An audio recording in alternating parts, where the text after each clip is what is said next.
Before we start, the name is at the top of the screen.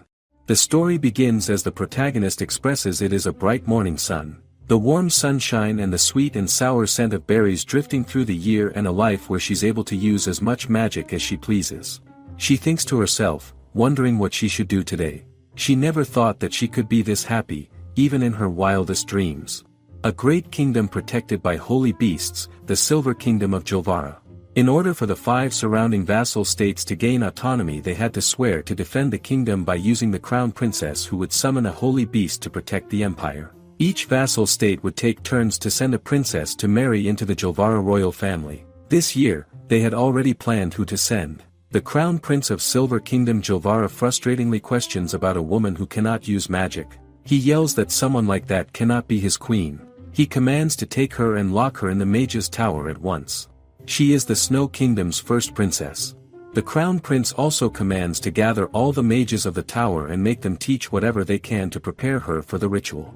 The princess is told to follow this way while she turns to look at the crown prince. He stares back at her with aggression, causing her to feel uneasy. The maids talk about how the princess is locked up in the tower since her engagement day for simply not being able to use magic, wondering if isn't doing something like that quite cruel of His Highness. They find the place very dark and creepy, knowing it is too harsh for a young princess. They are aware that she is definitely feeling quite depressed. The maids call out to the princess and inform her that they have come to deliver her meal. She brightens up with joy and thanks them for taking the time to prepare it. They are totally taken aback finding out that she does not at all look depressed. She introduces herself as Marietta von Schnobel while stating that from now on she will be in their care. She smiles brightly, telling them that it is a pleasure to make their acquaintance. Both of them also tell her it is a pleasure to meet her. After a while she is taking her magic class as the person asks her if she has any questions. She responds that she does not have any questions and thanks for the lesson. The person tells her to please review the material on her own. Ever since coming to the place known as the Mage's Tower, where she has been studying magic every day and devoting herself to practice, she was happy to come to Jilvara and serve her duty as the first princess of Snu, but being unable to use magic earned her the displeasure of His Highness Yule. She knows if she becomes able to use magic, His Majesty will surely grant her his favor. She is certain of it, and above all, she has always idealized the fantastic and wonderful magic that appeared in old fairy tales. Since she's working so hard, one day she will surely be able to use magic. However, in her class she has failed to use magic once again. She understands how magic power works and memorized the spells too, but she still cannot use magic. She's aware that there is no way she will be forgiven if she fails the ritual. Her family had told her that there would be painful and difficult times ahead, but even so, she should please endure for the sake of the subjects of their kingdom. She feels apologetic to her parents. She is aware that in Snu, crops cannot really grow because of the heavy snow, so they are almost entirely dependent on food imports from Jilvara. She thinks if the ritual ends in failure, right then, she is informed that her magic instructor has arrived. The maid asks her to get ready if she would. She smiles brightly and tells her that she is coming now. She tells herself that she will make sure the summoning ritual succeeds no matter what. According to one theory, the summoning ritual can be completed by saying a prayer rather than through magic. In the magic history lesson, her instructor tells her that it's impossible as they have not known a single such case in the past. She realizes that is right. She reads something like that in a fairy tale, a story where a holy beast answered a prayer for help, and if one prays every day, without fail, a kind holy beast might answer her summons. She looks at the sky and prays that if her prayer reaches the holy beast, then please answer her summons on the day Prince Yule ascends to the throne. It is finally the day as the maids are freaking out trying to find things and prepare for the wedding ceremony. Is informing them to put some essential oils into the bath water as well as looking for the ribbon, realizing that there are not enough towels as well as flowers and that they should hurry up, wondering if the wedding dress is ready or not, also telling the maids to bring the shoes for the ceremony quickly and check everything again. The maid informs the princess that it is time for the ceremony and they should head over soon. As she walks towards the ceremony, she ponders it has been 8 years since their engagement day. Today is the day of Prince Yule's coronation and also the day of their wedding. Until now, the prince had never once come to see her. She thinks once they finish the summoning ritual and the wedding ceremony, the prince and she will become husband and wife. The ceremony begins as the crown princess Marietta now makes an entrance. She walks down the hallway, knowing that it's finally happening. She assures herself that she's okay. She has been studying how to perform the ritual for so long, over and over, practicing the movements and reciting the words, so she will definitely be able to do it right. Her eyes fall on the prince as she feels uneasy. She starts thinking about what if the summoning fails. As punishment they will impose restrictions on food imports, won't they, as well as on her mother and father. They will surely face some kind of retribution. She becomes determined and tells herself that the summoning ritual will surely succeed. She starts the ritual, putting her mind and soul in it, repeating the spells again and again. Right then, everyone is taken aback as a dragon appears. It is a white dragon, such a high-class holy beast that has never been summoned in Jilvara's history. Everyone finds it magnificent. Knowing with this Jilvara's peace is assured, she cannot believe that she finally did it. Realizing that the holy beast answered her call, with a smile on her face she looks towards Prince Yule. Suddenly, everywhere she looks, she just finds darkness, wondering what is going on. Realizing that everything is pitch black, she questions if anyone is there. Someone states that they did it, a hand touches her face and a voice mutters that they finally met. It is a witch. As she ponders that now she can help herself to the spoiled prince's body. The princess wonders what is happening and why is she walking away. She finds herself in an unusual place and wonders what was that and where she is. She has swapped bodies with the witch. The princess wonders where she is. She thought that the summoning ritual was successful, but this is not the ritual hall, right? She has no idea what happened. She notices a magic circle and thinks, what is this spell? She reads it. It says the body is a vessel for containing the soul that enters upon one's birth. One can transpose two souls with magic, but the journey is only one way. Never again can one return. She realizes it is transformation magic. She looks at her clothes, realizing that they are different. She did not notice right away because it was so dark. She wonders what she is even wearing. It is a place that she has never seen before, and she's standing on a transposition circle, and more than anything she is feeling a sense of unfamiliarity with her own body. She questions if she has turned into someone else. She looks at herself in the mirror, finding her own face, so she thinks, if it is still her. She didn't realize this as the future queen. Ever since she was little, she had ladies-in-waiting who took care of her day and night. So there is no way that she has such rough skin. It could never be hers. Her hair is so dry and frizzy, and she has such badly battered hands. She thinks that they look similar, but she does not think this body is hers. She starts creeping out, wondering, even so, how could they look nearly identical? She read once that every person has two doppelgangers somewhere in the world, but maybe it is because they look alike or they have the same disposition that the transposition magic brought them together. She knows she summoned a holy beast throughout the ritual. She remembers the witch smirking and saying that now she can help herself to the spoiled princess body. She realizes from the very start that woman had her sights set on her. But she does not know why she did that. Maybe because she wants to be a queen. She is aware that it means that she does not have to become a queen anymore. She's totally shocked, thinking, does that mean it is okay to take this body and live her life as she wants? She becomes really happy, knowing she can live how she wants now, as they wanted to swap bodies anyway. But she notices for a while now that she has been feeling magical power coursing through her body. Up to now, she has never really known how to sense or control magic, but now she suddenly feels like she gets it. She lights up a flame, being totally taken aback that she finally did it. She cast a spell. For her, casting a spell like this is a dream come true. She thinks about that white dragon and wonders, did it really answer her summons? A pact with a holy beast is engraved onto one's souls, binding the souls of the summoner and summoned, but right now she's not feeling it at all.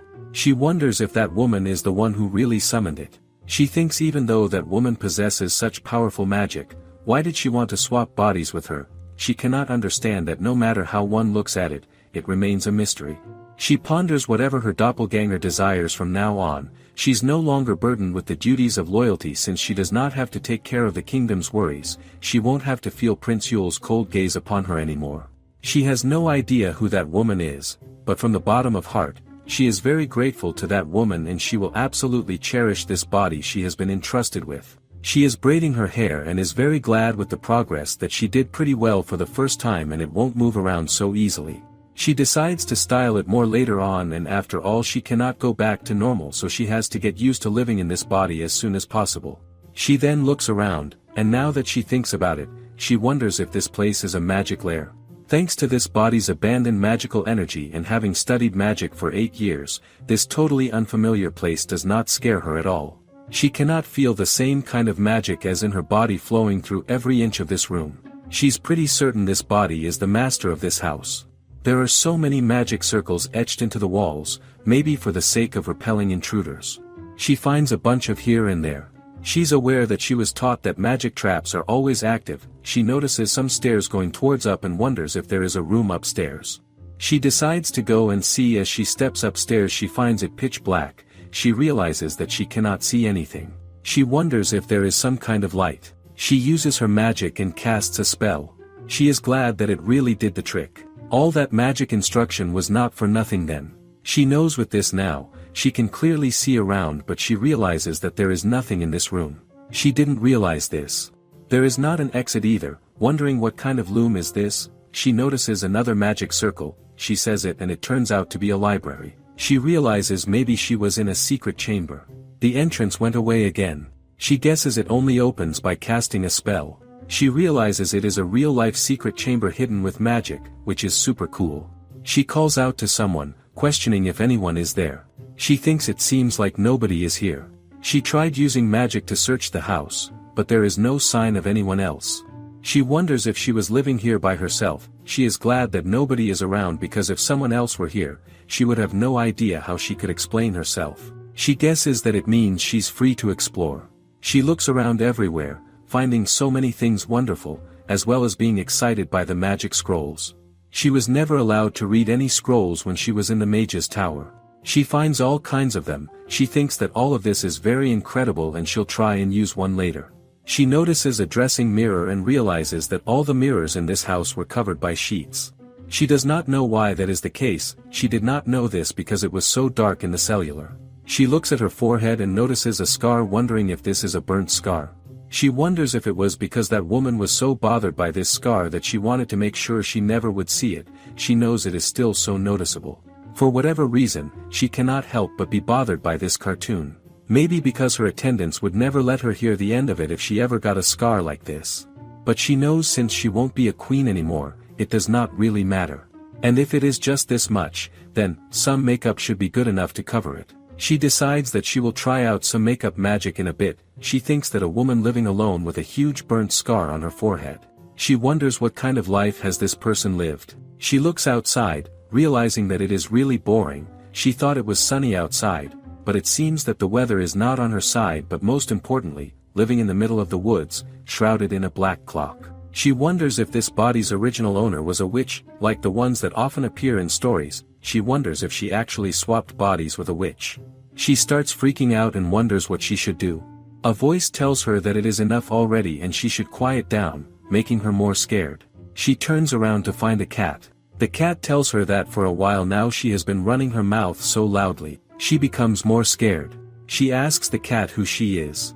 The cat questions what she is even saying, and tells the cat that it is nice to meet her and her name is Marietta. The cat reminds her, but she is the wickedest witch of the night fog forest.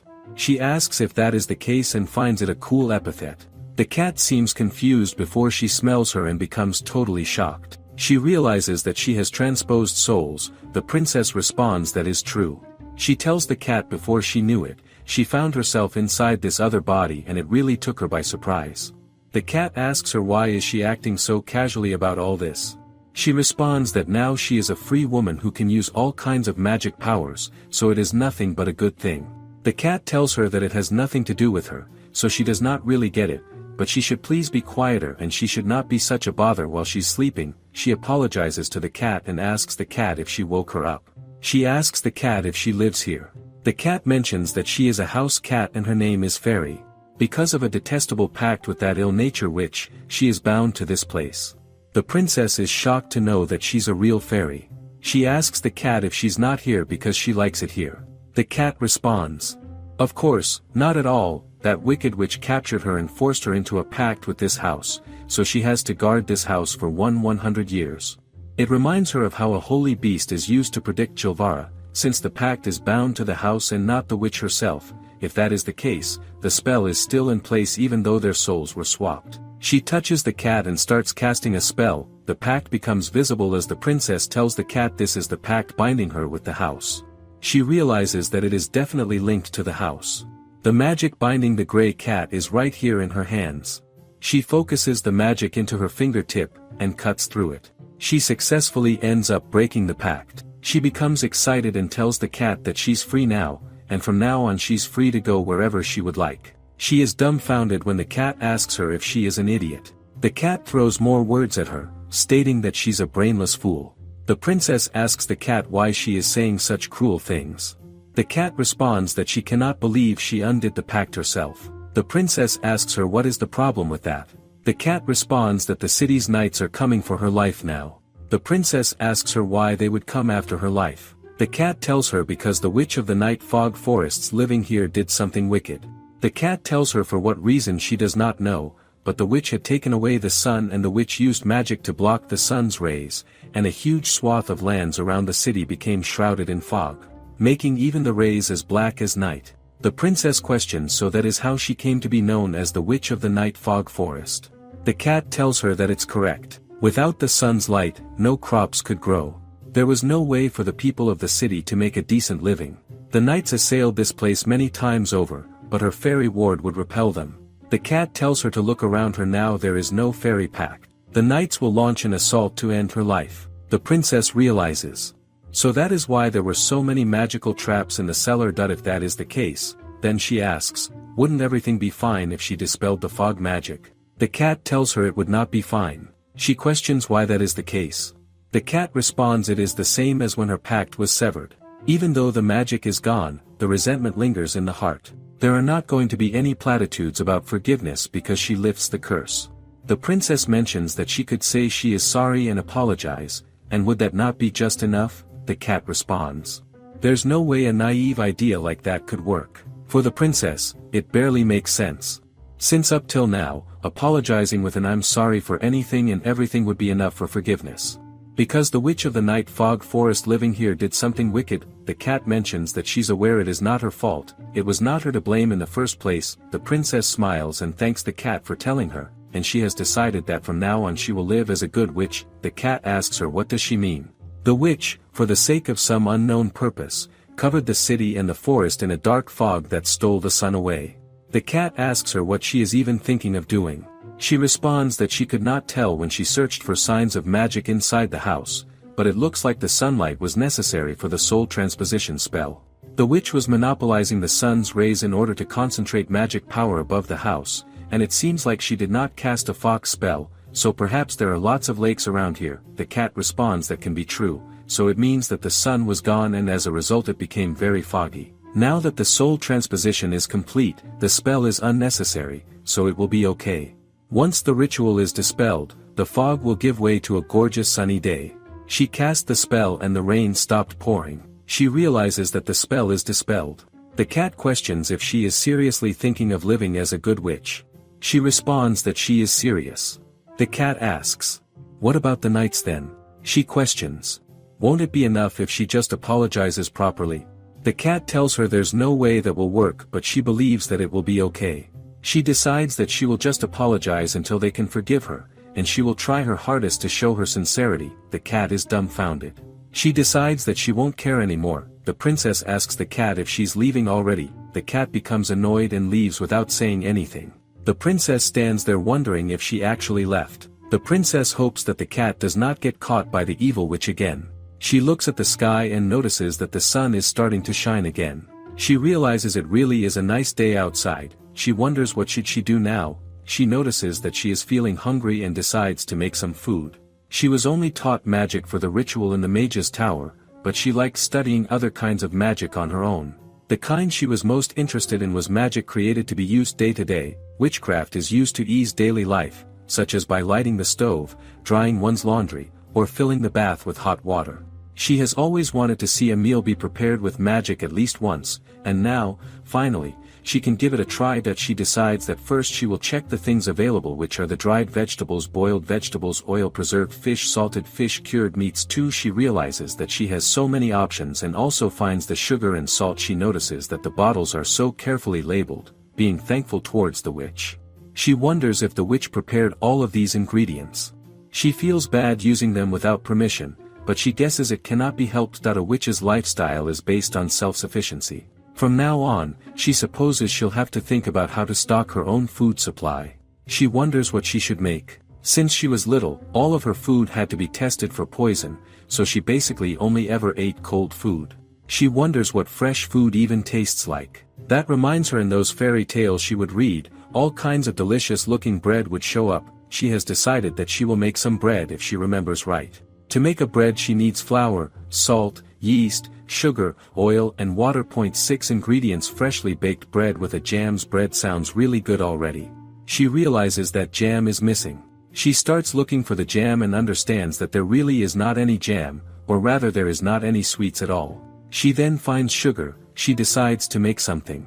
She starts cooking using the help of magic. She enjoys it a lot and finds it very sweet as she tastes it. She's aware since sweet treats are bad for her skin, she rarely got to eat any. But now there's not anyone who will fuss about it. She's gonna use this caramel sauce instead of jam. And now she decides to make the bread. She starts working on it knowing that the magic circle and the ingredients are all ready, and first she will add the flour, sugar, salt and yeast and mix them together and then knead the dough until it is smooth. She then bakes the dough and realizes this part is the most difficult to control. If the fire is too strong, the dough will burn, but if it is too weak, it won't fully bake. That she makes sure that it is the right one. She realizes that the magic bread is complete and this bread really is freshly baked. She finds the smell very nice and it looks delicious as well. She decides to eat it and then her hands start burning. She drops the bread realizing it is very hot. She remembers that 3-second rule. It was written in the witch's tome that if she drops food on the ground, as long as she picks it up within 3 seconds, it is okay. She picks it up and takes a bite. She cannot believe that it could be this tasty. The crust is so crisp and the inside is so fluffy. She knows that the cold bread cannot even compare to this. She could eat so much of this. She starts eating the second one while also having the third one, knowing that the more she chews the sweeter it gets, and she then decides to add the caramel sauce. She has a last bite, making her realize that she forgot the caramel sauce. She starts laughing, knowing it has been a while since she has had this much fun. Since she is not fully full yet, she decides to make a few more, and this time she will make sure to add a heaping helping of caramel. And the dominion of House Vok Leon, the city of crystallizacy. The people notice that the rain has stopped. They can also spot the sun. Finding it unbelievable, they realize that the curse has ended. Meanwhile, the princess looks at the bread and realizes that she definitely made too many. She got totally carried away having fun with witchcraft. She used so many valuable ingredients. She wonders what she should do now. She is aware that there is no way she can eat this many all by herself, and with so much delicious bread, it would be nice if she had someone to share it with. She then thinks of something and decides to go outside. She tries to look for the cat and tells the cat that she baked some tasty bread and if they shall eat it together. But then she realizes that the cat is gone. She thought she could still feel the cat's magic nearby, but she's not here. She tries to look for it, but the cat curses her, telling her to shut up. The cat screams at her, telling her that she must be the biggest idiot on this continent. The cat asks her if she does not realize that without a sealed pact, there is no way a fairy will show up just because she called. But the princess responds that she did come when she called. The cat responds that she only did because she happened to be sleeping in those bushes over there and she cannot sleep with her shouting so close to her. It's still totally drenched around here, except by the witch's house. The princess apologizes to her. The cat then asks her what does she want. She responds that she made some tasty bread and asks the cat if she wants to eat some together, also telling her that it is freshly baked. The cat asks her why she is trying something like feeding her bread. The cat asks the princess what exactly she is plotting with that. The princess is confused as she's aware that she's not plotting anything. She thinks perhaps it is because of what the witch did that she is so wary of her. The princess tells the cat that she just wanted to make up for all that stuff with the pact. The cat reminds her that just like she said earlier, that was not even her fault. The princess responds that she's aware. She then gets down and tells the cat since she already made the bread, why don't they eat together and get to know each other a little better. The cat agrees and states since she keeps asking she supposes she can do that as it will be a favor and eat with her. The princess thanks her. The princess gives her a bunch of faith, stating that she baked a whole bunch so she should eat as much as she likes and she can have some tea as well. The cat takes a bite of it and is totally amazed by the taste. The princess questions how it is. The cat responds that she supposes it is not that bad, and the princess is glad to hear that. The cat decides to dig into it. The princess also eats more with caramel sauce, finding it so tasty as if it's the taste of happiness. She also drank some tea, knowing that the tea complements it so well. But even more than that, eating together with someone else makes it taste all the more delicious. She remembers something and stands up. The cat asks her what is it. She asks the cat if she would like to live here with her since she wants to keep experimenting with witchcraft and make more tasty meals. If it pleases the cat, she can live here and eat her cooking with her. The cat thinks about it. The princess expresses that she would feel lonely living here by herself, so if the cat were to live here with her, it would make her really happy. The cat asks the princess if she wants her to shield the house like she did before. The princess responds that is not at all the case. She has no intention of binding her hair. She is free to leave whenever she wants. She does not know how to say it, but she just wants to be friends with the cat. The cat thinks about it. She thinks about the beauty sleep, 3 square meals and personal freedom and asks the princess that she won't try to renege on her promise later, right? The princess tells her of course not. The cat mentions that if she could do like that, then she is ready to do her a favor and stay here. The princess then asks the cat for her name and gives her another cup of tea. The cat introduces herself as a fairy, stating that she does not have a name like the humans does. The princess questions. In that case, would it be okay if she gave her a name? The cat tells her to do as she pleases. The princess decides to give her the name Grija. She asks the cat how is that name? Greg in a foreign language. The cat asks her what was wrong with calling her Grey Cat. The princess responds, but Grija suits her.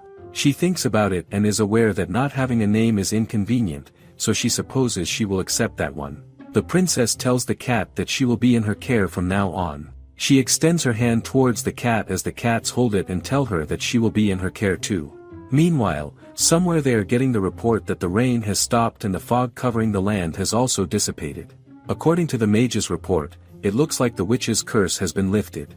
A man questions if the curse really was ended by the witch herself. That it most likely seems like it is the case. That guy knows that they've been fighting her for so long, but she decided to lift the spell all of a sudden. He does not know why that would be the case. He wonders what the witch is planning. Cat is showing the princess the way, telling her to come this way. The princess ponders, with the cat leading the way. Today they're searching the forest for frost berries.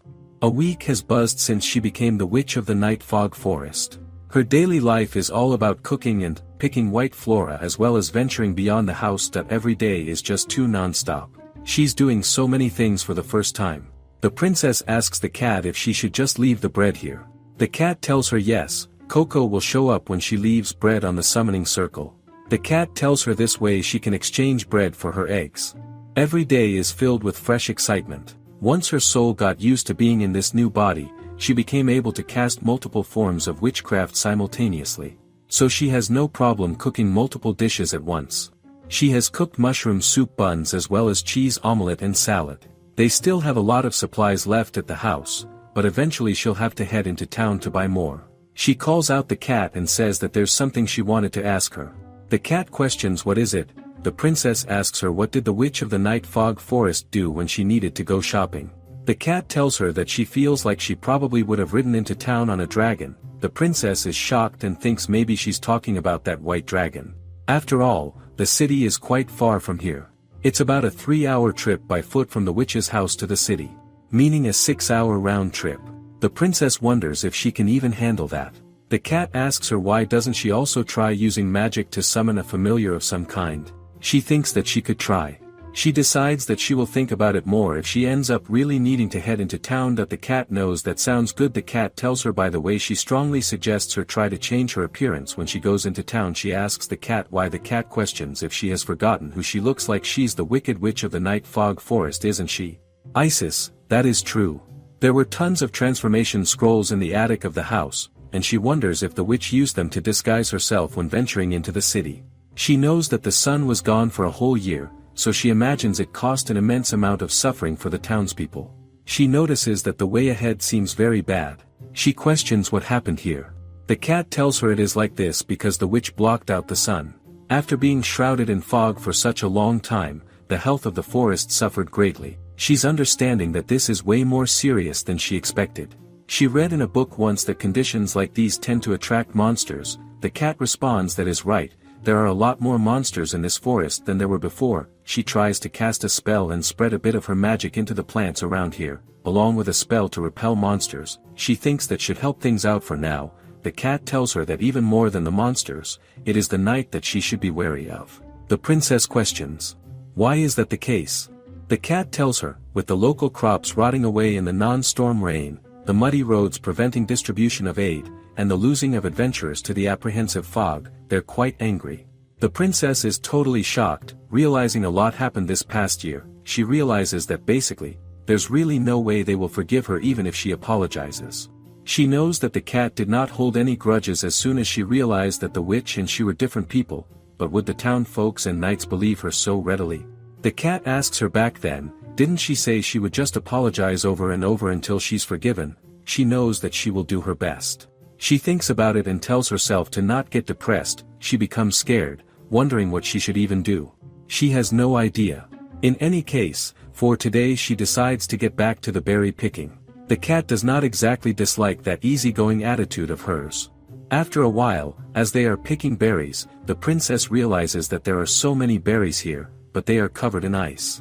These are frost berries, and they ripen when they are covered in frost. The tree is resistant to heavy moisture and bears hardy fruit even in the middle of fog. She takes a bite and finds them very sweet. She knows it is cold and yet so sweet. The cat mentions that frost berries are some of the sweetest berries out there. The princess thanks the cat and mentions that she is sure it would be absolutely delicious to make some jam out of these. Now she really wants to eat some bread with frostberry jam. The cat also wants it. Meanwhile, some people notice and say that it's the witch. As they're done picking the berries, the princess is excited about turning these into jam. Will be a lot fun. The cat notices the sky, knowing that it is going to get night soon. She tells the princess that they should get back before it gets dark, as the forest is dangerous at night. Right then they hear a voice. It is a squirrel. As he questions, it looks like the one hogging all these berries is the wicked witch, is it not? He mentions that his little brother and sister said they could not eat any berries because someone took them all, and asks the witch who does she think she is. The witch apologizes and mentions that she guesses she took too many. She tells them to wait a moment and give some of them to them. His sibling gets excited seeing so many berries, but he tells them to stay behind him. The princess asks them if it is not enough. She tells them that she still needs enough to make her own jam, so what should she do? He asks her what does she mean by jam. She tells them that jam is a sweet dish you get when you boil together berries and sugar, and the taste is both sweet and sour. It is delicious when spread onto butter, mixed into cake batter, or added to tea. The squirrel thinks that it sounds so good and they really wonder what it tastes like. The squirrel asks his sibling if they have forgotten that it is because of the witch of the night fog forest that there has been so little fruit this whole last year.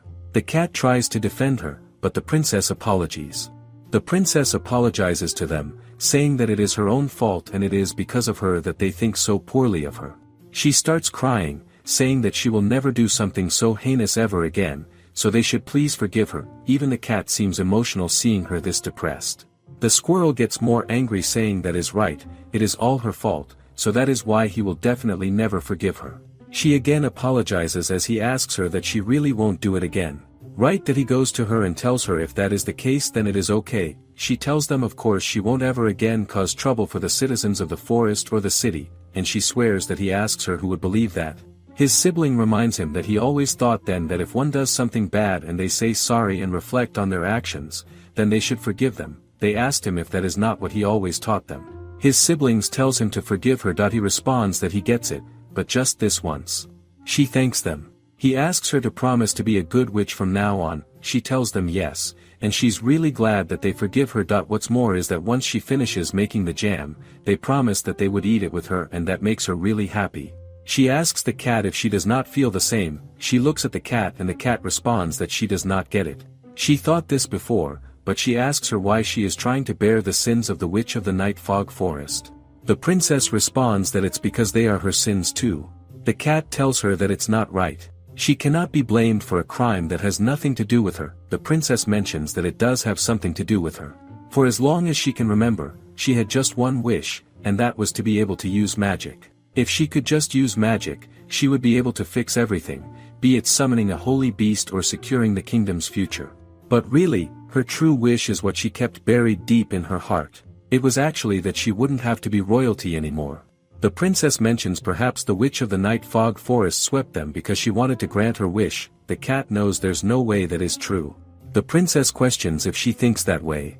Either way, right now her wish is to continue living as the witch of the night fog forest, so her crimes are now her crimes. The cat tells her that she is a strange person, and if she's satisfied with taking on that burden, then she won't say anything anymore. The princess thanks her and the cat questions why she thanking her all of a sudden. The princess responds because she was so worried about her.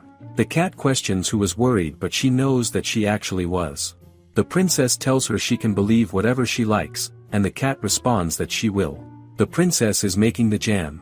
She puts frost berries, sugar and lemon juice all together. She left the frost berries out in the sun so they would thaw, and now they're ready to be made into jam. She cast a spell on the bottom of the pot to increase the shelf life of the jam as well as help enhance the color.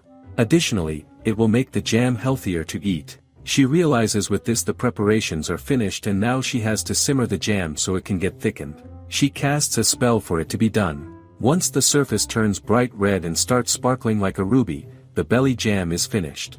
She realizes that it smells so sweet. After putting the jam into some clean jars, she turned them upside down to let the air out that it helps prevent mold. She stored the bubble jars on a pantry shelf, and then she was done. She wonders when the squirrel's sublings are gonna show up. She told them that they are welcome to come by and play any time, so she prepared some biscuits and buns to be ready for them whenever they arrive. The biscuits are twice baked so they last longer. She really hopes that they like her cooking since it will be her first time having guests over. With the help of the magic, she also cleans around the house as she decides to make sure everything is nice and clean. The cat asks her why is she cleaning now and she has no idea when they will show up. Also asking her isn't she tired from running around doing this and that all day. Instead, resting when she wants and being able to do whatever she would like to, make every day so fulfilling and she is having a lot of fun. The cat can see that. The cat mentions that she must be the happiest witch in this world. The princess becomes more happy as she also cleans her cloak. Someone knocks on the door as she realizes that it looks like the squirrels are here and she wonders what she should do. The cat tells her to calm down as she will scare them if she acts so antsy. She realizes that is true, she needs to give them a proper welcome. The cat tells her that she can just open the door like she usually does. She takes a few deep breaths, and the cat asks her if she has calmed down a bit. The cat tells her now she can go and open the door. The princess thanks the cat and goes to welcome the squirrel. However, she's taken aback as it is not squirrels that came, but a man. She is shocked she finds him really handsome and wonders who is he. She realizes that she was totally staring just now and apologizes to him. She tells him that she mistook him for a squirrel friend of hers. She thinks maybe it was rude to say she mistook him for a squirrel. She tells them that she was not expecting a person to come visit. She wonders if he is mad. She tells him that she is sure he is tired of standing around, so he should come inside. That he steps in and she asks him if he minds waiting here for a bit. She will prepare some tea and snacks. She realizes that was such a surprise and starts preparing. She really did not expect that some man would just drop by. She wonders who even is he and it does not really feel like he is a friend of the witch, but still, she has been spending all this time preparing for guests to arrive, so she might as well show him some hospitality. The cat notices him and asks her why there is a knight in their house. She questions if he is a knight as the cat yells at her asking did she not see the sword on his belt. The princess realizes he does have one and she did not notice. The cat tells her normally she would check whether someone is armed before letting them into her house, would she not? The princess guesses so. The cat tells her that man is definitely a knight in service of the local lord, and he is even wearing the griffin. The princess wonders what does that mean. The cat tells her it is the coat of arms of the knights in service of House Vok Leon. The princess asks if the cat is saying that he's one of those knights trying to kill the witch of the night for forest that she told her about. She realizes that is why he looked so proud. She wonders what should she do. He's trying to kill her and she invited him to her house. The cat mentions that she is really at a loss for words right now. The cat asks what is she going to do now. The princess thinks about it. She's aware that she could serve the tea and snacks and try apologizing on the witch's behalf. The cat tells her that she should not give tea and snacks to someone who might end up killing her. Actually, she's aware. If he was planning on killing her, would not he have done it as soon as she opened the door? The cat tells Sir he may have just been being careful. This is the witch sanctum after all. The cat tells the princess that he was giving her a look of malaise, was he not? She is aware that is true, but she does not think it was the stare of someone who would want to kill her. To tell the truth, she's aware that the crown prince's gaze was always much colder than this night's. The cat tells her that she is too trusting. The princess thanks her for always worrying about her. The cat responds that it is not like she's worrying for her sake. The cat responds that it is not like she's worrying for her sake, it is for her own self-preservation. The princess mentions. Either way, she is glad.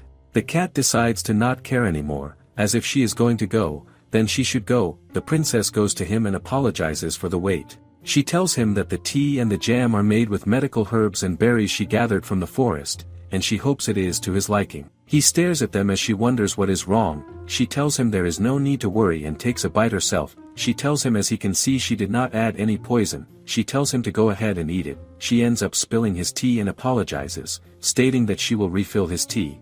She guesses it is still hard for him to accept the tea that is served by the witch of the night fog forest. Or maybe he thinks that she's just trying to get him to lower his guard. She has no idea, but judging by his looks, she can say that he seems pretty important. So she wonders if he is maybe a noble. In high society it is customary to wait for the person with higher status to speak first, so she guesses she will just have to be polite about it if she is going to talk first. She calls out to him and tells him it is a pleasure to make him acquainted. She introduces herself as Marietta, also known as the Witch of the Morning Mist Forest. He asks her what does she mean by morning mist. She knows, after all, morning mist sounds much better than night fog. He wonders, was not it the night fog? So what does this mean? She realizes that it seems she has just confused him. She questions if she may have the pleasure of knowing his name. He's about to say his name, but then he pauses for a moment, not telling her his real name. He decides that she can call him D-Sama. She expresses that it is an honor to meet him. He looks at her and questions about honor and tells her that she knows she is a knight and still she thinks it is an honor to meet him. He stares at her as she becomes a bit scared. She apologizes. The cat looks at them from the side and wonders if she will really be alright. She ends up questioning if that means that he really did come here in order to assassinate her. He gives her a look, making her realize that she ended up saying something she should not have and that she messed up. The cat is totally done with her, wondering who would be stupid enough to ask that directly. And that concludes the video today. Make sure to leave a like and subscribe. Leave a comment if you want another part. Marietta freaks out, putting her hand on her lips. She wonders if she had just panicked and blurted everything out. Wondering what she should do now, she forces a bright smile and slides the plate of biscuits and tea toward him, telling him to please help himself and to go ahead. He glances down at the plate of cookies. She suddenly apologizes, mentioning this must all be such a bother for him. She explains that because she is a witch and because of what she has done, there isn't anybody who would trust her now, right? He glares at her. She admits she thinks that is probably true and that she truly wants to atone for her crimes. Dee grows confused when she suddenly blurts out with trembling hands, asking him if he would please watch over her and help her do that. She further explains that at the moment she can only manage basic witchcraft. But one day she would like to become someone who can genuinely help the people of the city. She wants him to see with his own eyes that she is no longer the wicked witch she once was. Trust is not something granted right away. It builds slowly over time after demonstrating sincerity. She studies his expression carefully. He is definitely on guard because he sees her as the wicked witch. But he hasn't made any move against her either. She is sure it was the right call to ask him to keep an eye on her. Suddenly he closes his eyes and lets out a quiet sigh. She grows confused and lowers her head in sadness. She guesses it is no good after all. Even if he believes in a citizen's right to reform, when it comes to helping her personally it must be truly impossible. She starts to apologize when he suddenly cuts her off and tells her he understands. Her eyes pop out in an instant. He tells her she seems sincere in her desire to become a good witch and that he will watch over her personally until he can confirm her true intentions. She was shocked and questioned if he really meant that. He confirms yes. He wasn't lying. However, if he ever decides she is truly dangerous, then suddenly she grabs both his hands and thanks him before he can even finish. Her eyes are sparkling. She thanks him very much and mentions she is so glad it was him. He looks at her quietly. He wraps his other hand over hers and gently removes them from his grip. She freaks out and apologizes. She was just so happy, that is why. He clears his throat and mentions it is fine. He is not really bothered by it. But she probably should not go doing that to other men. With a trembling voice she says yes. She understands and will be careful. Inside she is completely mortified. She had grabbed a man's hand so forcefully. It is honestly quite embarrassing. She sighs deeply over it. The man straightens his gloves and reaches calmly for the teacup. She watches him and tells him the tea must have gone cold by now, so she should make a fresh cup. He doesn't need to force himself to drink it. But he takes a slow sip anyway. He tells her he doesn't like hot drinks, so it is perfect just as it is. After taking a bite of the cookie he mentions it is quite good. She blinks in surprise and suddenly lights up. She tells him she is so glad and that next time he visits she will be sure to have something new prepared. Suddenly something crosses her mind. He notices and questions what is wrong. She hesitates and admits she thinks she is running low on flour. He tilts his head in confusion and asks what she is going to do about that. She mentions she has been managing whatever is lying around the house. He gives her a look and questions how exactly she has been living up until now. She grinds her teeth in frustration. Her eyes go a little gloomy.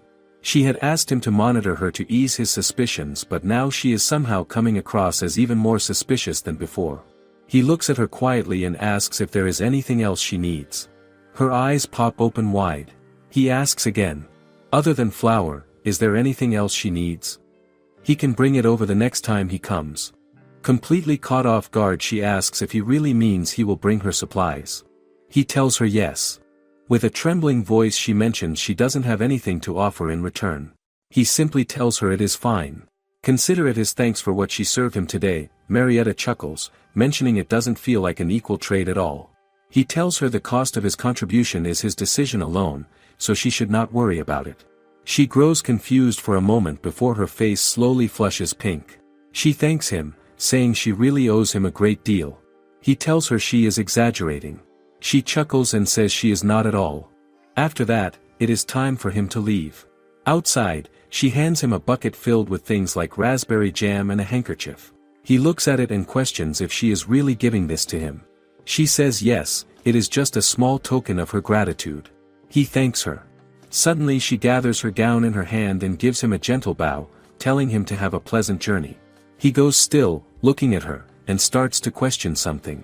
But before he can finish, she tilts her head at him in confusion. He shakes his head and tells her not to mind it.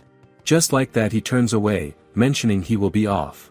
She reminds him once more to be careful on the road. She watches him go, waving at the open sky and quietly hoping to see him again. He pauses and turns to look at her for a moment before finally walking away. Suddenly Grija slips out through the door. Marietta sighs in relief, mentioning that the night has finally left. She brightens up immediately at the sight of Grija and calls out her name cheerfully. Grija blinks, asking what it is. Marietta says she is happy because Dee told her he would give her a second chance. Grija replies flatly that yes, she saw the whole thing. She tells Marietta she is truly one carefree girl. Grija sighs in frustration, pointing out that Marietta was practically glowing with excitement even at the moment he was ready to draw his sword on her. Marietta insists that Dee is not that sort of person. She says he genuinely listened to everything she had to say and that she is certain he is a good person at heart. She sparkles with happiness saying so. Grija grows visibly irritated. She snaps, asking if Marietta is serious and whether she has any idea how much more cautious she ought to be. She tells Marietta firmly to be more careful. Marietta is absolutely beaming. She thanks Grija, telling her she really is so kind. Grija gets even more annoyed and shouts that it has nothing to do with kindness. She demands that Marietta hand over some of those biscuits she served to that night. Marietta laughs and says she will make a fresh batch right away. Before heading inside she glances up at the sky and notices it is getting dark. She wonders quietly if Dee will be alright out there. She had been told that the people of the city all despised her, and the thought alone makes her uneasy. The fog had deeply affected everyone's lives. It is only natural they would seek some kind of justice. And yet Dee had still been willing to give her a chance. She thinks to herself that from now on she will have to prove that she meant every word she said. She wonders how exactly she can do that. She gazes at the darkening sky, her eyes full of quiet determination. After getting back home, Marietta sets out the biscuits for the squirrels. They light up immediately, saying it is super good and that it is their first time eating something so delicious. Marietta watches them with a warm smile, telling them there is plenty more so they should eat up. She thinks to herself that the squirrel's siblings had come over the following day as well. She thanks them for the chestnuts they brought her. One of the squirrels laughs, mentioning that humans usually fry these before eating them. She smiles, saying that sounds absolutely delicious. The squirrel adds that compared to her jam, the chestnuts were only just okay. On the other side, Grija stands up with a long sigh, telling them all to be quiet and that it is simply a matter of taste. It grows quite noisy after that. Suddenly one of the squirrels pauses mid-bite and murmurs that if only the forest hadn't become so decayed, they would have been able to bring her tastier fruit as a gift. There is a quiet bitterness in its voice. Marietta's expression darkens as she listens. The squirrel notices immediately and quickly says they are not blaming her for anything. She nods slowly, but something stirs inside her. She tells them she feels determined. She wants to help bring life back to the forest. She asks them quietly if they can show her which area has been hit the hardest. The squirrels exchange a glance and after a moment they lead her into the forest. As she walks she thinks to herself. After everything that had happened she had been wondering what she could do to earn the trust of the townspeople as well as the trust of the living creatures of the forest. Rather than making excuses, it would be far better to let her actions speak for her. And the first thing she ought to do is help restore the forest and bring the flowers back. She looks around and her chest sinks. Everything has completely rotted away. The squirrel calls out ahead, telling her to follow and warning her that it gets more dangerous further in so she should watch her step carefully. She says she will. She glances around again and realizes it is not just the flowers. The trees have rotted through as well. She covers her nose with a grimace, overwhelmed by the stench. Before she can gather her thoughts the squirrel announces they have arrived. She stops and stares. It is a swamp. The squirrel tells her this is the most damaged part of the entire forest. She steps closer, covering her nose and grinding her teeth, muttering that the smell is terrible but that it does not smell like rotting plants. The squirrel explains that this place used to be a beloved watering hole. But when the fog spread, the plants around it withered and died and it slowly became a swamp. The creatures who came here to drink from the water ended up getting trapped and were swallowed up one by one. After everything that happened, the lake ended up like this. Marietta still goes. She says she understands. She thinks to herself that when she had slipped into this body she had been so overwhelmed with joy. But so many lives had been lost because of it. She steps closer to the edge of the swamp. The squirrels cry out from behind, begging her to stop and warning her it is dangerous. She raises her hand gently and continues forward. She closes her eyes, bowing her head low, and quietly prays for all those who had perished here. She hopes they are resting in peace. She whispers an apology. Her eyes grow glassy with tears. All the squirrels watch her in stunned silence. After a moment one of them speaks up, asking Marietta if it is all right that her familiar is not here with her. Marietta turns to them and tilts her head, asking if they mean Grija. She tells them Grija is not her familiar. She is simply her friend. She turns back to the swamp and looks it over carefully. She explains that in order to cleanse the swamp she is going to need to channel a great deal of magic. It will likely have a powerful effect on everything and everyone nearby. That is why Grija is waiting safely back at the house.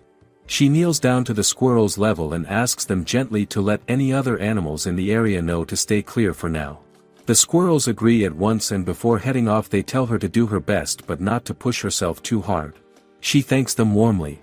As they scatter into the trees she rises to her feet, wiping her eyes, telling herself she needs to get ready. The smell is growing worse and it is becoming difficult to breathe.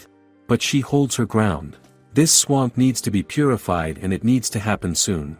She decides to start by clearing the miasma hanging around it. She had been taught the fundamentals of purification magic back when she was still in her previous body. She draws out her spoon, steadying herself, and thinks that she has practiced this form hundreds of times. There should be no issue. She begins to move the spoon slowly through the air. Glowing particles drift across her body as the magic stirs to life around her. She raises the spoon high toward the sky, her voice calm and clear as she calls out the incantation, "Cleanse the corruption." Abulara, she opens her eyes with a sharp gasp. She is breathing heavily, realizing just how intense that was. It feels as though every last bit of her stamina was drained all at once. It must be the toll of channeling such a large amount of magic. She had not imagined it would be this painful to perform large-scale magic like this. She steadies her breath and looks up at the sky. But if she stops now, everything will have been for nothing. She raises her spoon once more and calls out to the magic with a trembling voice. "Oh precious water, decorate." The moment the spell leaves her lips she crumbles to the ground, gasping. She cannot move. Her entire body is shaking. She wonders desperately if it even worked. Then something catches her eye. She slowly lifts her head and looks at the scene unfolding before her. Her eyes go wide. Every single plant has surged back to life.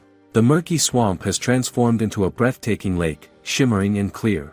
She stares at it in complete disbelief, overwhelmed. She thinks to herself that with this, the corruption suffocating the forest will surely begin to lift at last. Then a strange sound cuts through the air. A sharp, vicious screech. She snaps to attention and her blood runs cold. It is a monster. She realizes it at once. The creature had been feeding off the miasma she just purified. Now it is reacting to the purification magic and charging straight toward the source of it. Straight toward her. She thinks frantically. She cannot use any offensive magic. Both her body and her power are completely spent. The wolf snarls, its eyes locked on her, and lunges forward to strike. She squeezes her eyes shut, trembling all over. It is over. She is done for. She opens her eyes with a small jolt. Her breath catches.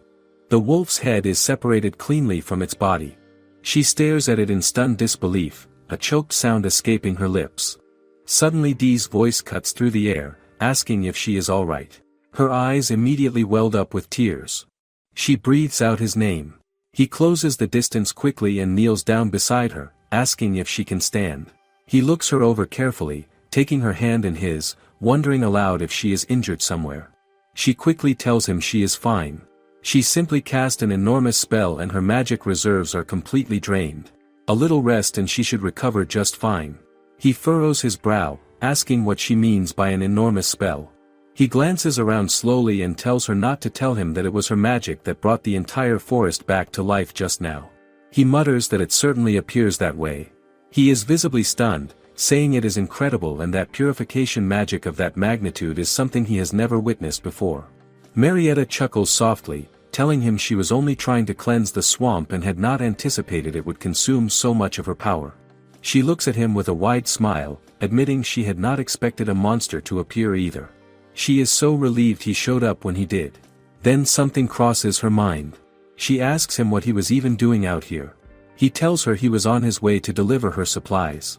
Her eyes light up as she asks if that is really true. He gives her a look, reminding her that he did promise. She laughs softly and says she is truly grateful. Then she hesitates and asks him to please forgive her, but to be honest her legs have completely given out and she cannot move just yet. So she suggests they go their separate ways for today and she will properly receive the supplies the next time they meet. She apologizes for the inconvenience. He stares at her. She blinks at him in confusion. He asks her what on earth she is saying. She tilts her head and wonders if she said something strange. He takes her hand and crouches down beside her, asking her if she genuinely believes he would just turn around and walk back to the city while leaving her out here like this. She looks at him puzzled and asks if she was wrong about that. He exhales slowly and asks her to please be quiet for just a moment. She starts to question him when suddenly he scoops her up into his arms in one swift motion. She immediately panics, demanding he put her down. He reminds her he just asked her to be quiet and tells her to hold still or she will bite her tongue. She goes rigid, her face flushing a deep burning red. He tells her calmly to settle down. She goes quiet and says okay. Then something suddenly occurs to her and she blurts out that they cannot just leave the supplies out in the open like that. He looks at her and asks plainly which holds more value, her life or a bag of ingredients. She protests that he carried them all this way for her and that it would be a terrible waste. He sighs and mutters that she really can be something else. With that he turns and carries her in the direction of her home. She is absolutely flustered, her cheeks still burning. She asks nervously if she is too heavy and insists she can walk on her own now. He glances down at her and tells her flatly that he does not believe that for a single second. He adds that attempting to restore an entire forest all at once was far too reckless of her and that if anything she is far too light. He doubts she has been eating proper meals. She sputters and tells him she eats plenty every single day. He says that may be so, but regardless she should simply rest while he takes her home. The warmth spreads across her face all over again. She wonders to herself if she has ever been carried like this before. It is honestly so embarrassing. Then she notices it. His heartbeat. Steady and quiet against her ear, beating in a soft gentle rhythm. She thinks about how long it has been since she felt the warmth of another person this close. The only time she could remember was with her family. It is so warm. Slowly her eyes drift shut. He looks down at her, his gaze soft and unguarded, and quietly continues walking. When they finally reach home he sets her gently down onto the couch. She thanks him quietly, not just for the supplies but for saving her life. She tells him she does not know how she could ever repay him. He tells her there is no need to repay him at all and that more than anything she should take better care of herself. She reaches out and takes his hand. She tells him that in that case she wants him to have this. She brings his hand toward her and presses her lips gently against it, a soft warm kiss resting across his knuckles as she carefully begins to remove his glove. She smiles softly, asking him to accept this blessing as a small token of her gratitude. She prays quietly that something wonderful finds its way to him. She tells him to please come again and that when he does she will be sure to welcome him with her most heartfelt hospitality. He simply says sure. And with that he leaves. She slowly tries to push herself upright, thinking to herself that so much happened today. She ought to prepare something for D as a proper thank you next time. She wonders what would be good. But now that she is finally home and safe, a heavy drowsiness begins to wash over her. It is no use. She cannot think of a single thing. She gives in and lies back down on the couch, letting her eyes fall shut. She is utterly exhausted. In her dreams, voices crash in around her. Someone is screaming at her, calling her a cursed woman and saying she should be killed right then and there. She is confused and frightened, wondering what is happening and why. A man jabs his finger at her, shouting that her very existence is unnecessary. He raises his hand, ready to burn her where she stands. She screams back, crying out that it hurts and begging them to stop. She screams once more. Then her eyes fly open. Grija is right there, staring down at her. She is breathing hard, her face flushed and burning with fever, her entire body damp with sweat. She looks at Grija and quietly calls her name. Grija lets out a slow sigh and tells her it was awful. She tries to sit up. Grija explains that she had developed a terrible fever and that she had been doing her best to cool her down. She had found an ice pack after going through the book of home remedies. Then Marietta suddenly started screaming and nearly gave her a heart attack. Grija asks if she was having a bad dream. She also mentions that Marietta does not appear to have eaten anything at all. She had already prepared some porridge so Marietta should eat it while it is warm. Before Grija can say another word Marietta reaches out and pulls her into a tight embrace. Grija freezes completely. She sputters, asking loudly what has gotten into her. Marietta's eyes fill with tears. She calls Grija's name, her voice trembling on every syllable. Grija goes still, something shifting in her expression. She asks more urgently now what is wrong and what is going on. Marietta simply closes her eyes and holds on. She tells Grija she is not entirely sure herself, but that she is just so grateful she is here. Grija's eyes go wide. After a long pause she huffs quietly, saying she simply did not want to find any dead bodies lying around the house. That is all. Marietta smiles against her fur and tells her that either way it truly makes her happy. The next morning Marietta is pulled awake by the cheerful chirping of birds outside. She opens her eyes slowly, staring up at the ceiling. She thinks to herself, the bedroom. When did she even make it here? She tries to sit up and pauses. Something feels off. A faint dizziness lingers from the day before. She blinks in confusion and then her hands land on Grija curled up nearby. She manages to sit herself up and wishes Grija a good morning. Grija replies simply, saying that she seems well now. Marietta tilts her head and asks if she had fallen asleep cuddling her. Grija explains that Marietta had been so out of it the night before that she had come by to check on her out of worry. Then Marietta had grabbed onto her and refused to let go until morning. Marietta laughs softly and apologizes, saying it looks like she had turned her into a body pillow. Grija leaps off the bed with a huff, saying she will let it slide just this once. She turns her head slightly toward Marietta and asks how she is feeling today. Is she still unwell? Marietta brightens up immediately, saying not at all and that she feels absolutely wonderful. Grija scoffs and says she is glad to hear it, but asks her to please not push herself too hard. Marietta goes quiet for a moment, just looking at Grija warmly. She stands up slowly, thinking to herself. Grija really had been genuinely worried about her. Probably because she had witnessed her sobbing like that. She really had done that, hadn't she? She shakes her head, still a little embarrassed. But what was that strange dream even about? She has no idea. She moves to the mirror and studies her reflection. It may have been just a dream, but it had felt far too real. Then her eyes go wide. She leans in and lets out a small noise of distress. Enormous dark circles sit heavily beneath her eyes. She wonders if it is from channeling so much magic the day before and notices there are blemishes too.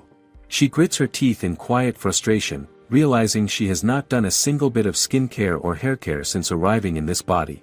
Though to be fair, she has not spotted any products lying around either. She thinks for a moment and then decides that at the very least she can draw herself a proper hot bath. That should help her feel revitalized. She calls upon her magic, enclosing a small fireball within the water to bring it to just the right warmth. She then mixes in lemongrass and rock salt for fatigue relief and adds the blend into the bath. Sanatio. Restore and renew. The bathtub shimmers and sparkles to life. She claps her hands together in delight, announcing that the witch remedy bath is officially ready. She slips in and her whole body melts with relief. It really hits the spot. Her exhaustion feels like it is dissolving right into the water. She notices with quiet amazement that even the old scars on her hands are beginning to fade.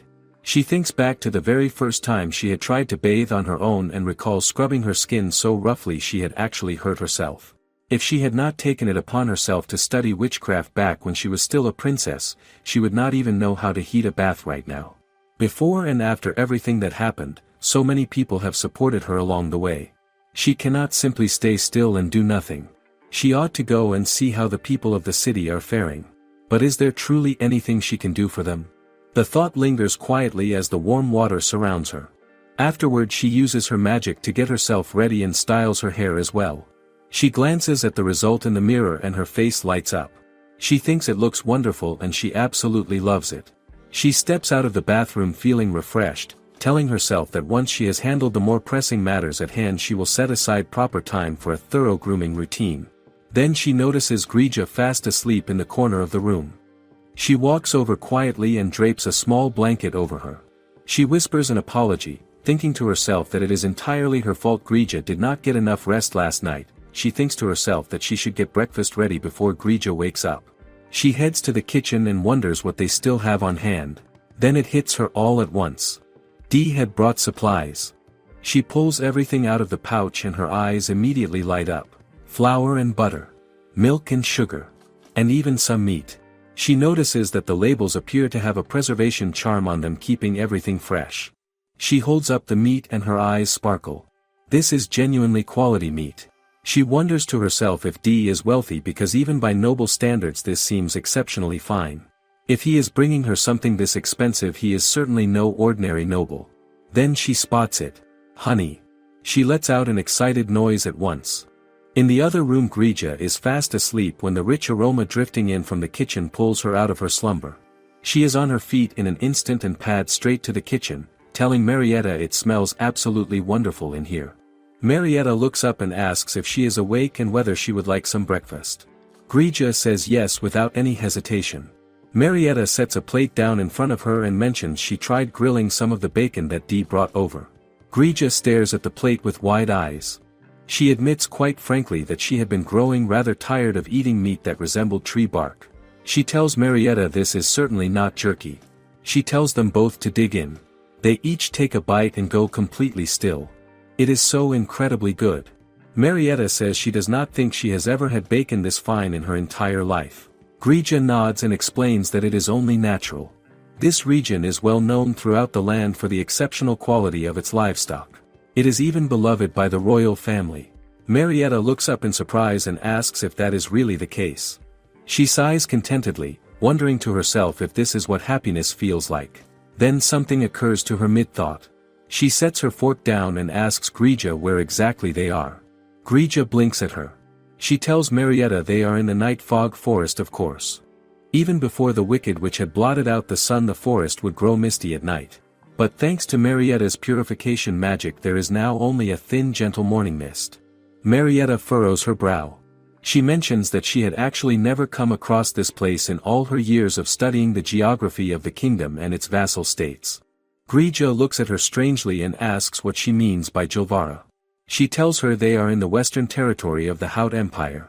The territory of House Folk Leon, known as Crystallizacy. Marietta goes completely still.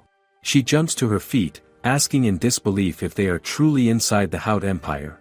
Grija tells her yes. Marietta's hands begin to tremble. She whispers that she cannot believe this. Grija watches her carefully as Marietta's expression darkens. She thinks to herself that for generations Jilvara had been abundant in silver while Hout had been rich in gold, leading to a nearly constant state of conflict over territory. In terms of sheer military size and strength, the Hout Empire held an overwhelming advantage. However, the one way Jilvara had managed to hold its own was by borrowing the power of the Holy Beast in order to push back the armies of Hout. Because of that, a tense and uneasy stalemate had persisted for over a century. Grija studies her face and asks quietly if she is all right. Then Marietta suddenly snaps out of it. She turns to Grija with wide, frantic eyes and shouts, asking what she should do. She declares out loud that she is the Princess of Snow. Grija nearly chokes. Marietta quickly explains that she had swapped into this body right in the middle of the Holy Beast summoning ritual. Grija stares at her, trying to process every word. She asks slowly, so basically Marietta had been the Princess of Snow, the one who was meant to marry into the royal family of Jilvara. Marietta says yes. Grija scoffs and mutters that she had said before she was royalty, but she had not imagined she was actually the future queen of Jilvara. Marietta is visibly trembling. She says she had absolutely no idea she had ended up here of all places. Grija's eyes go wide. She looks at Marietta very seriously and tells her she must carry the truth of her identity to her grave. Marietta blinks in confusion. Grija tells her plainly that if she does not, she will be burned at the stake in a public execution. Marietta goes pale with shock, asking if they would truly go that far. Grija glares at her and asks if she was never taught her history. She explains that at one point in time Jilvara had captured the Emperor of Hout and publicly executed him by burning him alive with magical fire. The entire event lasted the curse of a full week and countless people bore witness to it. Marietta grits her teeth and says this is the first time she is hearing any of this. Grija takes a slow bite of her food and sighs. She says it was such a cruel and inhumane act that it is no wonder Jilvara had tried to erase it from its own history. Even so, the people of Hout have never forgotten the tragic fate of their emperor. She is certain that even the composed and stoic knight would turn on Marietta in an instant if he ever discovered she was from Jilvara. Marietta still goes. The image of Dee flashes through her mind. A heavy silence settles over the room. After a long moment, Grija sighs. She mutters that even though Marietta had been transported into the body of a wicked witch, she cannot believe that is somehow not even the most serious problem she is currently facing. Marietta is still trembling. She tells Grija that no one is more stunned by all of this than she is. Grija then tells her not to worry. Marietta looks at her in surprise. Grija says that no matter how anyone looks at it right now, she is simply the wicked witch of the night fog forest and nothing more. Marietta straightens up and says yes, that is right. Grija explains that as long as she does not say anything, nobody will ever uncover the truth. Marietta exhales slowly and lets out a small relieved chuckle. She tells herself she simply has to be careful not to let anything slip in front of Dee. Grija sighs deeply and tells her sincerely and with great feeling to please refrain from getting herself into any more trouble. Marietta looks over at Grija with warm sparkling eyes and tells her she is so glad to have her by her side. Grija sputters and shouts, asking what on earth she is saying out of nowhere. Meanwhile, in the state of Jilvara, the maids gather near the door, peeking quietly into the princess's chamber. She sits motionless on a chair before the window, her gaze fixed on nothing. One of the maids whispers, asking if she is still the same as yesterday.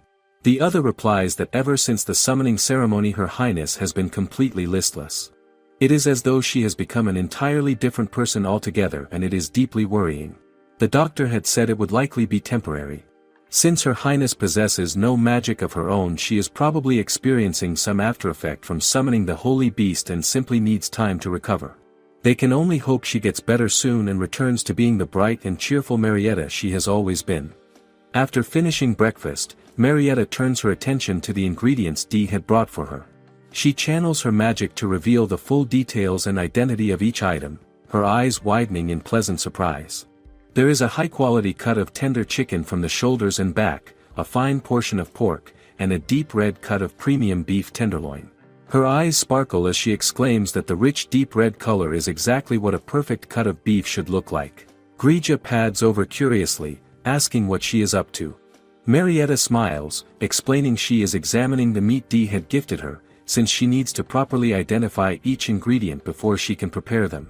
Grija stares at her, bewildered, pointing out that they had only just finished breakfast and asking whether Marietta is truly that famished, warning her that overeating will only earn her a stomachache. Marietta pouts, clarifying that it has nothing to do with hunger, she is simply getting everything ready for lunch. She pauses, then adds that if they happen to have red wine on hand, she has half a mind to make a stew. Grija blinks, thoroughly confused. Drawing upon everything she knows, Marietta sets to work. She marinates the meat with herbs, vegetables, and red wine, using magic to accelerate the absorption, then removes the beef and sears each piece carefully. The marinated vegetables follow into the pot, brought to a gentle simmer with a touch of magic. In a separate pan, she sautés mushrooms, carrots, potatoes, and tomatoes before crushing them into a smooth paste and folding it into the wine stew, seasoning everything with salt, pepper, and a measure of sugar before leaving it to simmer for 2 hours. When it is finished, she gazes at the pot with quiet satisfaction, murmuring that it has turned out well. Grija asks brightly whether it is already done. Marietta tells her it will be ready soon, then adds almost to herself that while an authentic stew traditionally requires several days to develop its flavor, a witch's stew can be completed in just a few hours and tastes even more exquisite for it. Grija's eyes go wide, declaring how fascinating that is. Just then, a knock sounds at the door. Marietta approaches and cracks it open, asking who is there. A familiar voice calls up from below, it is the squirrel, announcing their arrival and asking whether they had kept her waiting. Before Marietta can respond, a second squirrel chimes in eagerly. Marietta welcomes them warmly, ushering them inside and offering the remaining breakfast. The squirrels are beside themselves with delight, exclaiming over the food and declaring it impossibly sweet and rich, saying their mouths are completely won over. Marietta smiles, mentioning it is honey she had received as a gift. One of the squirrels admits that while her jam had always been wonderful, this honey is something else entirely, a true masterpiece. Marietta laughs softly, saying she is glad it pleases them. It is then that something catches her eye and she asks, almost as an afterthought, where they are planning to take the large bundle they had brought along. The squirrel startles, clapping a paw to his cheek, he had nearly forgotten. The bundle is for her, mushrooms and nuts. Marietta looks over the generous offering and asks hesitantly whether it is truly all right to accept so much. The squirrel insists she take every last bit, explaining it is their way of expressing gratitude. Marietta is taken aback, asking what they could possibly be thanking her for. The squirrels laugh, telling her to look at the forest. It is thriving and radiant, and everyone within it has been made so happy because of her efforts. From that day forward she can count on them, and she needs only say the word if she ever requires help. Marietta is moved, thanking them sincerely. One of the squirrels goes on to share that the monsters have retreated and the plants are flourishing, then mentions almost in passing that the Great Spirit has expressed a wish to meet her if she ever finds the time. Marietta pauses, noting that spirits never willingly reveal themselves before humans, only before chosen individuals such as heroes or saints, and finds herself wondering whether she truly wishes to meet one. The squirrel laughs reassuringly, telling her not to worry and that there is nothing to prepare, assuring her the Great Spirit is quite easygoing. Marietta nods and rises to her feet with resolve, declaring they should go at once, when Grija calls out to her, urging her to rest at home for the day and reminding her of the severe fever she had suffered only yesterday. Marietta brushes it off, insisting she feels perfectly fine. Grija raises her voice, asking how Marietta can say such a thing when she has collapsed and lost consciousness entirely. Marietta grunts in frustration. Even the squirrels are alarmed, one of them crying out and asking whether she is unwell. Marietta turns to them, explaining she had simply been drained from overusing her magic but has fully recovered. The squirrel immediately flusters, insisting they must have been troubling her and declaring they will head home that very moment. Marietta protests, saying she is fine, but the squirrel shakes her head, telling her there is no urgency in meeting the spirit and that it can wait. They hurry off with cheerful farewells, vanishing in an instant. Marietta stands in the sudden quiet and turns to find Grija glaring at her, suggesting meekly that perhaps she can at least tend to the garden. Grija snaps, forbidding any gardening whatsoever. Marietta scoffs softly and concedes. Grija leaves the room with a long weary sigh as Marietta exhales as well, resigning herself to a day of rest indoors. She hums quietly to herself, reasoning that there is still plenty of enjoyment to be had, she can relax and read, as the house is full of magical tomes after all. She is tucking things away into the cupboard when movement outside the window catches her attention. She opens the door and greets him warmly, remarking with genuine surprise that she had not expected him to visit today and asking whether something had happened. He tells her he had not been certain she would be all right after everything, so he had come to see for himself. She thanks him for his concern, assuring him she has made a full recovery and feels brimming with energy. He studies her bright smiling face and quietly acknowledges that it certainly seems that way. A brief silence settles between them before he turns to leave, saying he will be on his way. She asks him to wait and with a small smile mentions she has prepared a stew from the ingredients he had given her, asking whether he would like to share it. He declines politely, saying he is fine. She looks at him puzzled, pointing out that the meal was made from what he had given her. He turns back to her, asking evenly what difference it makes whether he eats it or not. In a firm voice she exclaims that it does, startling him. She explains that food is something that tastes even better when shared with another. He questions whether that is the case, and she confirms it, telling him that is exactly why she would love to share this meal with him and inviting him inside. He stands there in silence. She grows confused and sighs, when suddenly he speaks up, asking what is wrong. Her eyes snap toward him instantly. She wonders to herself whether this could be a dangerous situation, recalling what Grija had warned her about, that if the boy were ever to discover her true identity, it would mean serious trouble. She is just beginning to panic when he speaks again, mentioning that it is simply too late in the day for him to be entering a lady's home. The tension drains from her at once. She lets out a soft chuckle, telling him that fortunately she is not a lady but a witch, so he need not let that concern him, and she gestures for him to come inside. He sighs in mild frustration and steps in, settling at the table. He thinks to himself that she simply must be without any sense of self-preservation, and that it worries him. She had gone and restored the entire forest without a second thought for herself. He wonders quietly whether she is truly the same witch who had once cursed this land, deciding he will wait and observe a little longer. After a while, Marietta stands in the kitchen gazing at the stew she had been preparing. Her eyes sparkle with quiet satisfaction as she realizes it is nearly complete. All that remains is a small blessed spell, and it will be done. Suddenly she hears someone calling her name. Before she can react, Grija leaps onto her head, demanding to know why that knight is here. Marietta tells Grija to get down, warning her it is dangerous to jump on someone's head like that. Grija snaps back that she could not care less about that. Marietta catches her gently in both hands, telling her that even so, it worries her. Grija begins swatting at her face, insisting that what matters far more is the fact that Marietta keeps maintaining contact with that knight no matter how many times she has been warned of the danger, demanding to know how she can be so thoughtless. Marietta asks her to stop, telling her it tickles. Grija shouts that it is not supposed to tickle. Marietta sets her down and calmly tells her she will be all right and that she will be careful. Grija sighs, telling her that when she says things like that it only makes her worry more. Marietta reassures her, reminding her that Dee had saved her life not long ago and that it would be terribly rude to simply send him away. Grija then asks what would happen if he were ever to discover her past. Marietta sighs, and when Grija presses further asking what then, Marietta's eyes brighten and she beams, telling Grija cheerfully that the two of them would simply run away together.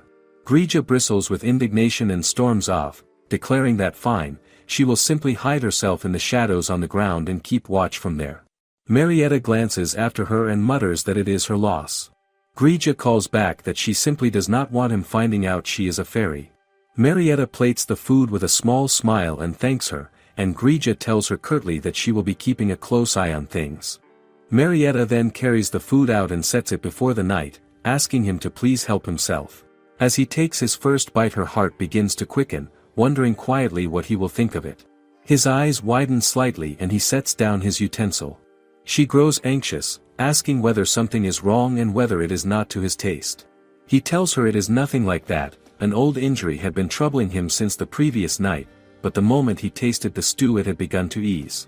He touches his shoulder with a look of quiet surprise. Marietta's eyes light up.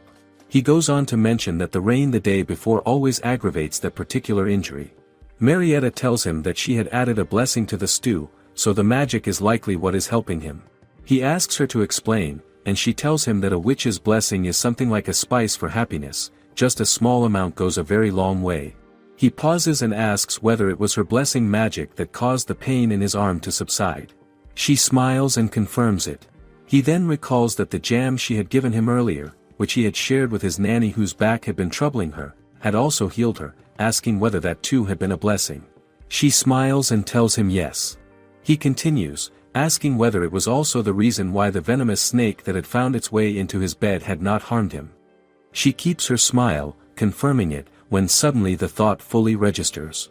She exclaims in alarm, asking why there had been a snake in his bed. He pouts slightly, suggesting that someone had most likely been playing a prank. Marietta falls quiet with unease, thinking to herself that it does not sound like any prank at all, though she stops herself from pressing him further. He then mentions that she had poured a blessing over his hand the previous day as well, and that perhaps that is the reason he is unharmed now, thanking her sincerely for it. She tells him warmly that she is happy to help anytime, then quickly redirects him, urging him to eat before the food grows cold. She glances toward the dish and asks, a faint warmth rising to her cheeks, how the stew tastes. He tells her it is delicious, without hesitation. Her eyes light up immediately. She thinks to herself that something is happening, that being beside him fills her heart with something so warm and soft she can hardly contain it. She closes her eyes for a moment, quietly acknowledging to herself just how happy she is. Some days later, Marietta is startled to discover something wonderful waiting just beyond her door. She calls out for Grija at once. Grija emerges with a drowsy yawn, asking what all the commotion is about. Marietta urges her to come quickly and look outside. Grija shuffles over, still half asleep, when her eyes land on the sight before them, an abundance of food, neatly gathered at the doorstep. Marietta explains it was all there when she opened the door. Grija's gaze shifts, catching something etched onto the leaves nearby. She tells Marietta to look more closely. There is writing on them, fairy script. She reads it aloud, translating that it is a message of gratitude for making the forest so beautiful. Marietta's heart swells. She straightens up, breathless, beginning to say that this means. Grija finishes her thought, confirming it is indeed a token of appreciation. A soft blush rises to Marietta's cheeks. She murmurs that she understands, then brightens, declaring that she humbly accepts this gift and that they should begin preserving everything before it spoils. Grija agrees, saying it is a fine idea. Some time later, the two of them stand in the pantry, the work finally behind them. Marietta stretches her arms with a long sigh of relief. Grija surveys the neatly stored provisions around her and remarks that it looks rather like a proper shop here. By the time lunch arrives, they are both settled and content. Grija takes a spoonful and her eyes go wide, she exclaims that the soup is extraordinary. Marietta laughs softly, mentioning she prepared it from fresh fish, adding that thanks to the forest fairies, their food stores are well secured for quite some time. The thought lingers, and something stirs in the back of her mind. She wonders aloud whether she ought to go and meet the great spirit of the forest soon. Grija tells her she should. Marietta's eyes light up and she asks eagerly whether she could go right now, pressing Grija with another look. Grija sighs and concedes that since Marietta has been resting properly, it should be fine. Marietta beams with excitement, wondering to herself what the great spirit might be like. Grija admits honestly that she herself has never encountered them either. Marietta blinks, surprised that even Grija has not laid eyes on the great spirit. Grija nods, then adds that it is worth noting the spirit resides within a great tree, one that grew from a world tree seed. Marietta absorbs this with wide eyes. A world tree, she recalls, is the only living being capable of gathering and refining the vast ethereal energy that descends from the moon. Known throughout the ages as the hearts of the world, they collect and purify that celestial power before channeling it outward to sustain the rest of the realm. She asks Grija in quiet disbelief whether that means this very forest holds a world tree within it. Grija confirms it, a small one, she clarifies, but ancient all the same. The spirit has dwelled here since long before the city was ever founded, standing vigil over this land. They are, by any measure, a legendary presence across all of existence.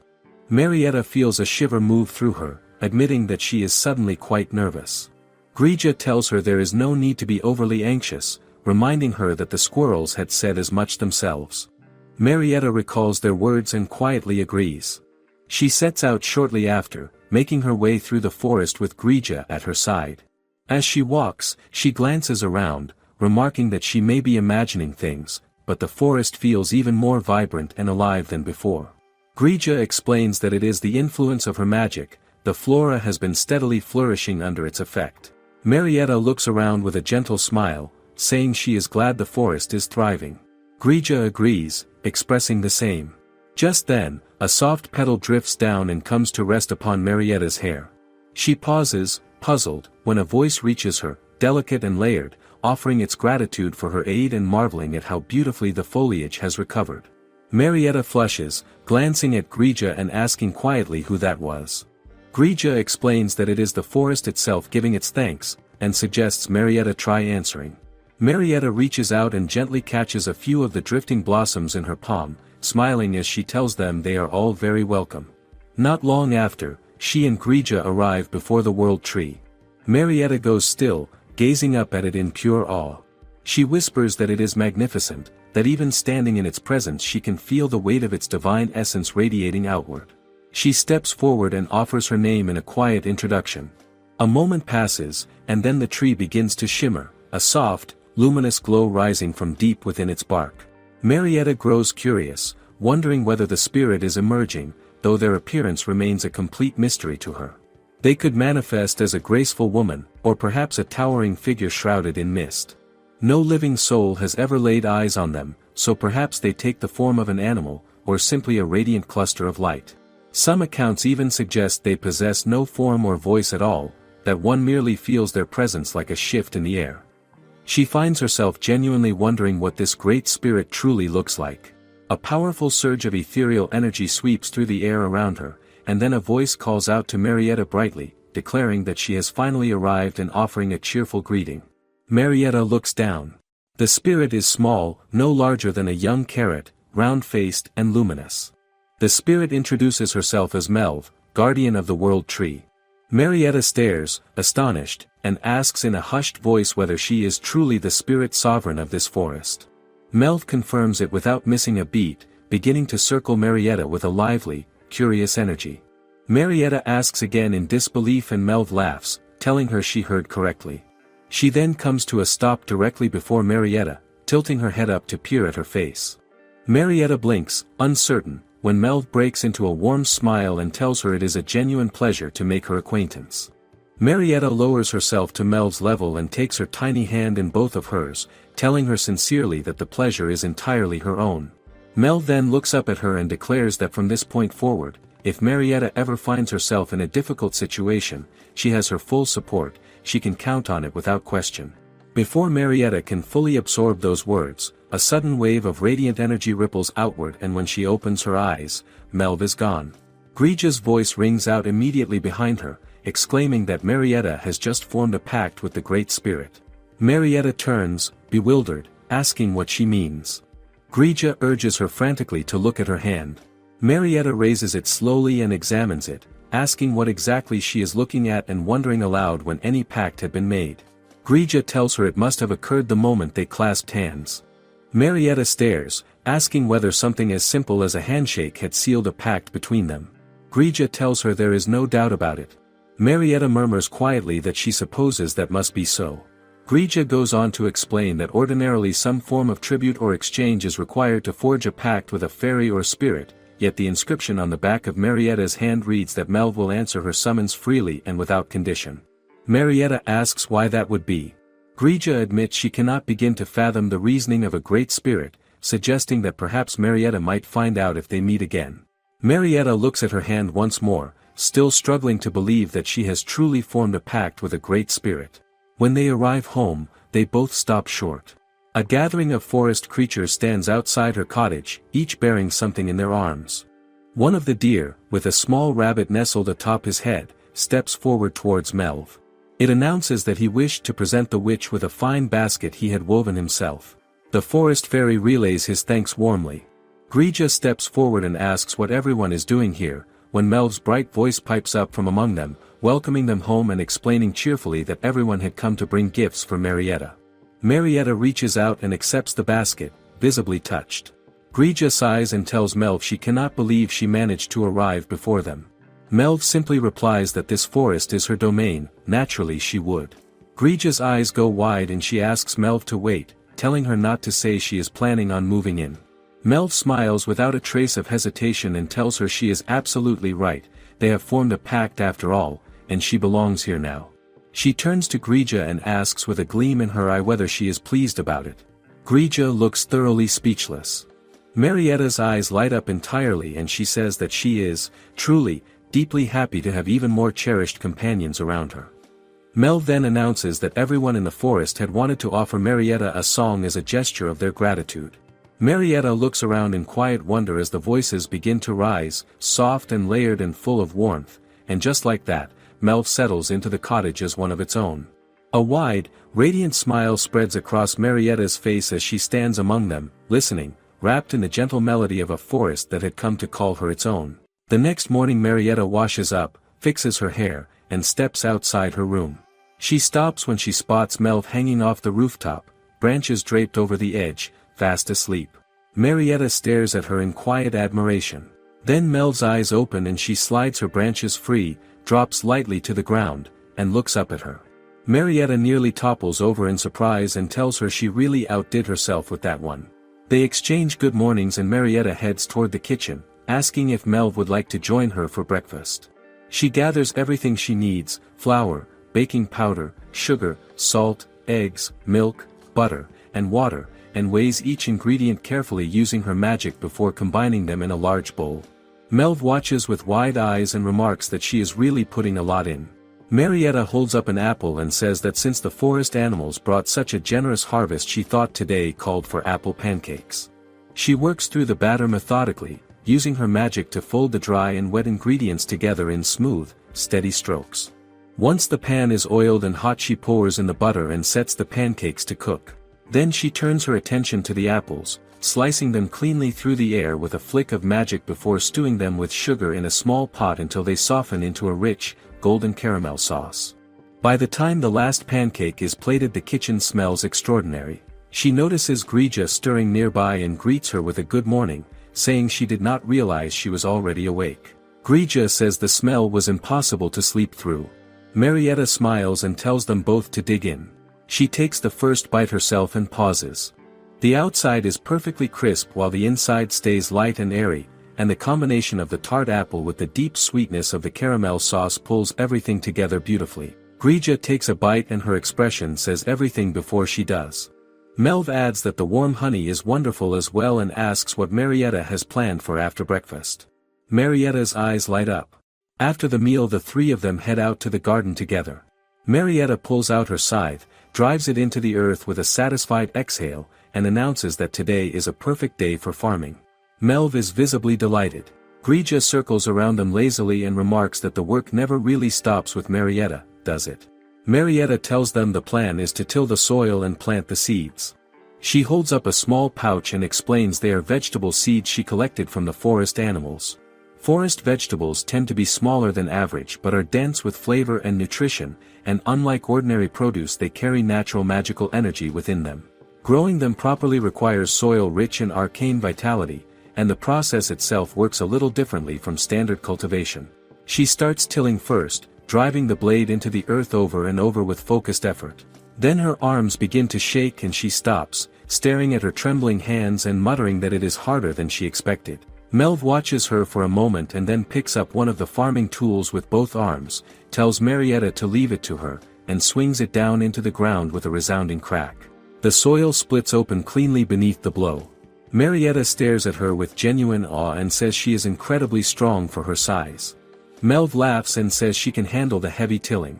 Marietta grins and says in that case she will take care of clearing the weeds and stones from the surrounding beds.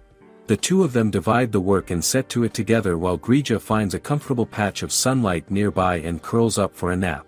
When they finally finish, Marietta stretches both arms overhead and announces they are done. Melv looks up and asks what comes next. Marietta reaches into her pouch and produces a collection of small gleaming stones, explaining that these are mana stones gathered from forest vegetation. Ground into powder, they work as a kind of arcane fertilizer, feeding magical energy directly into the soil. She crushes them with a focused spell and scatters the fine powder evenly across the tilled earth, then channels a gentle cultivating enchantment through the ground to awaken it properly. The soil shimmers faintly in response and Marietta presses her palm flat against it, telling Melv it is now receptive and brimming with magical energy. A genuine success. They plant the seeds together with care and Melv is practically bouncing with enthusiasm through the whole process. By the time they are done, Grija has stretched herself awake and strolled over, asking whether they are finished. Marietta gestures proudly at the freshly planted bed and asks whether it is not wonderful. Grija looks over the two of them, dirt-streaked and glowing with effort, and says flatly that they are absolutely filthy.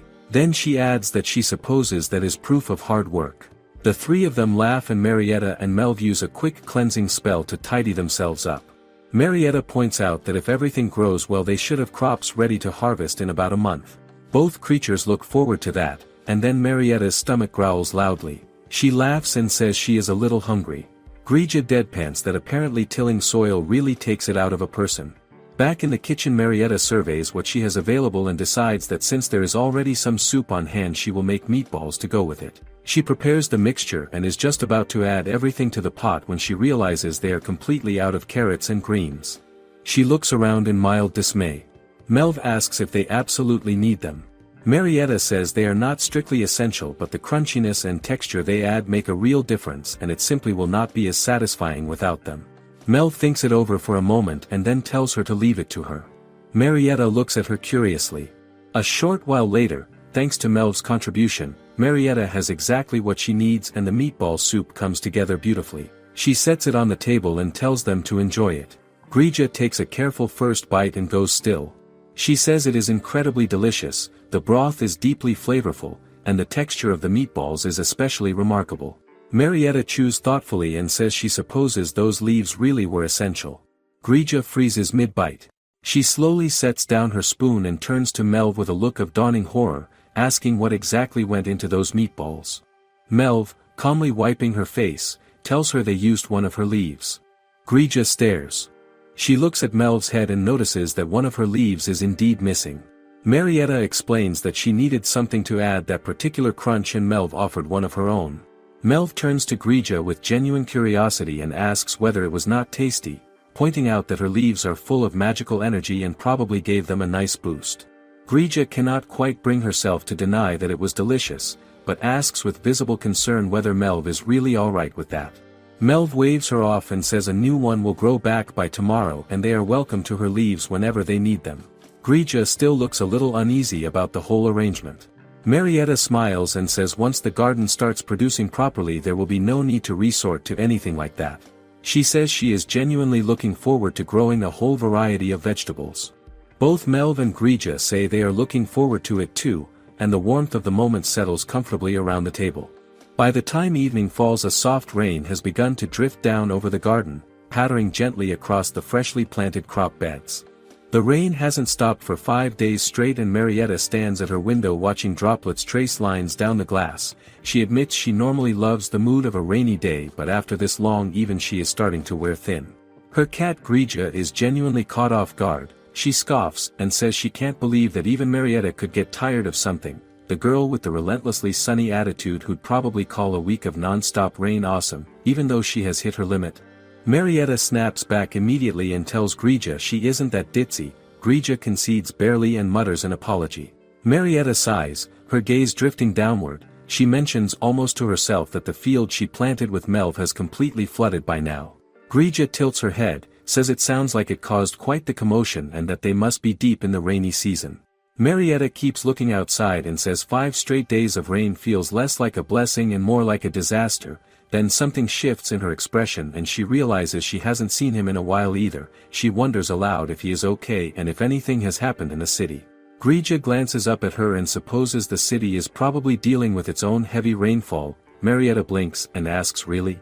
Grija explains that the city goes through a period of heavy downpour every year and that for them right now it is something close to a crisis.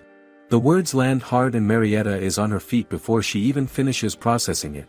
She announces she is going to the city and Grija stares at her asking what and why would she go there. Marietta explains quickly that if the town's farmland is flooding she might be able to help limit the worst of the damage. She knows firsthand how grueling it is to tend a field and she can't just sit here. Grija tells her to wait and reminds Marietta with sharp urgency that entering the city is dangerous. She asks what happens if someone recognizes her and what happens if they find out she is the wicked witch. Marietta looks at her cat then looks away with a frustrated exhale and says she can't stand the thought of watching crops that people worked so hard to grow get washed away. She just wants to help. Grija pushes back harder and asks even if she wanted to go, how would she even get there through rain like this? That question hangs in the air for just a moment before Melv drops straight down from the roof and lands cleanly on the ground in front of them. She tells them to leave the transportation to her and that her magic can take Marietta right to the town. Marietta's eyes go wide and she grabs Melv's hands asking if she is serious and begging her to take her there. Melv agrees without hesitation. But before anyone can move Grija's patience snaps and she jumps down planting herself firmly, demanding to know if Marietta is actually serious about this and if she is really going through with it. Marietta says yes and that she wants to do everything she can for the people in that town. Grija turns away and her voice goes flat telling Marietta to do whatever she wants then. Marietta watches her go quiet and realizes she is not just frustrated but worried. Marietta sets down her dowel, channels her magic to make her clothes waterproof, then turns to Melv and says let's go. Melv pauses and glances back toward where Grija sulked off asking if Grija isn't coming with them. Marietta's expression softens and she says she will apologize to her when they get back because she knows Grija is only acting this way because she cares. Melv nods and asks if they are ready to head out. Marietta stops her again and apologizes saying she wants to bring food, a fire magic stone, and some warmth supplies and asks if Melv can carry those too. Melv thinks it over and shakes her head saying it is too heavy. Marietta is mid-thought trying to figure out a solution when the sound of light footsteps interrupts her and Grija walks back in dragging a bag, dropping it at Marietta's feet without a word. Marietta picks it up and the moment she holds it her eyes go wide because it is a magic bag with limitless capacity and she could fit nearly anything inside it. Even Melv looks surprised. Melv tries to say something to Grija but Grija cuts her off with a dismissive wave and before anyone can thank her properly Grija wraps her paw against the floor and a magic staff slides upward from beneath the surface rising cleanly into the air. Marietta reaches out and takes hold of it and the moment her fingers wrap around it magic surges through her body, warm and steady and powerful. It feels like it was made for her and like it belongs in her hand. She tells Grija it is incredible. Grija scoffs and explains that the staff and the bag and everything belong to the witch who once lived here and that since that witch is gone she supposes there is no issue with Marietta using them, probably more useful than a ladle she adds dryly. Marietta drops to her knees and thanks her from the heart. Grija still won't look at her and mutters that she just happened to come across the things by chance. Then quietly almost under her breath she asks Marietta how long she plans to keep doing this, running out into the cold and the rain for the sake of total strangers. She is going to catch a cold. It is freezing, it is pouring, honestly she is such a... But she doesn't finish the sentence because Marietta sweeps her up into her arms. She tells Grija she will be back before she knows it then presses her forehead gently against Grija's in a quiet tender gesture and tells her this place is their home and asks her to take good care of it while she is gone. Grija goes still and her voice comes out small saying okay she understands. Marietta sets her down, gives her one last look, and heads for the door. Grija watches her go with eyes full of something she won't say out loud and silently prays for Marietta's safety. The transportation magic works and Marietta arrives at the city. She moves carefully through a narrow alley taking in her surroundings and looks up at the sky feeling the full weight of the rain bearing down. It is even worse here than she expected. Melv's voice cuts through her thoughts telling her to look ahead and at the mouth of the alley a crowd has gathered. People are calling out asking for help, their voices frantic and overlapping. Marietta watches them and wonders what has happened and asks Melv to get closer. They push forward and then Marietta sees her, a woman on the ground with her face twisted in pain grinding her teeth against something she can barely hold in. Melv says quietly that someone is in trouble. Marietta steps forward immediately and crouches down beside the woman asking if she is okay and if she can stand. The woman's voice trembles as she starts to thank her, but then her eyes focus and she looks at Marietta, really looks at her, and her face goes rigid with shock. She calls out the witch, and before Marietta can react, the woman snatches a fistful of mud from the ground and hurls it straight at Marietta's face, screaming that she is the accursed witch. Marietta staggers back stunned. The woman keeps going, her voice breaking apart with grief and fury.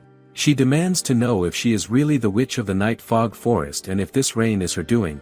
Marietta steps toward her with hands raised, trying to tell her she is wrong, but the woman doesn't want to hear it. She screams that this is all Marietta's fault and that her husband went to check on the flooding river and the current swept him away. She points at Marietta like a blade, saying it is all because of her. Marietta freezes. Melv throws herself between them as the woman lunges forward, shouting at her to stop. The woman barely registers what she is looking at and grabs Melv and slams her into the ground, screaming at her to get away.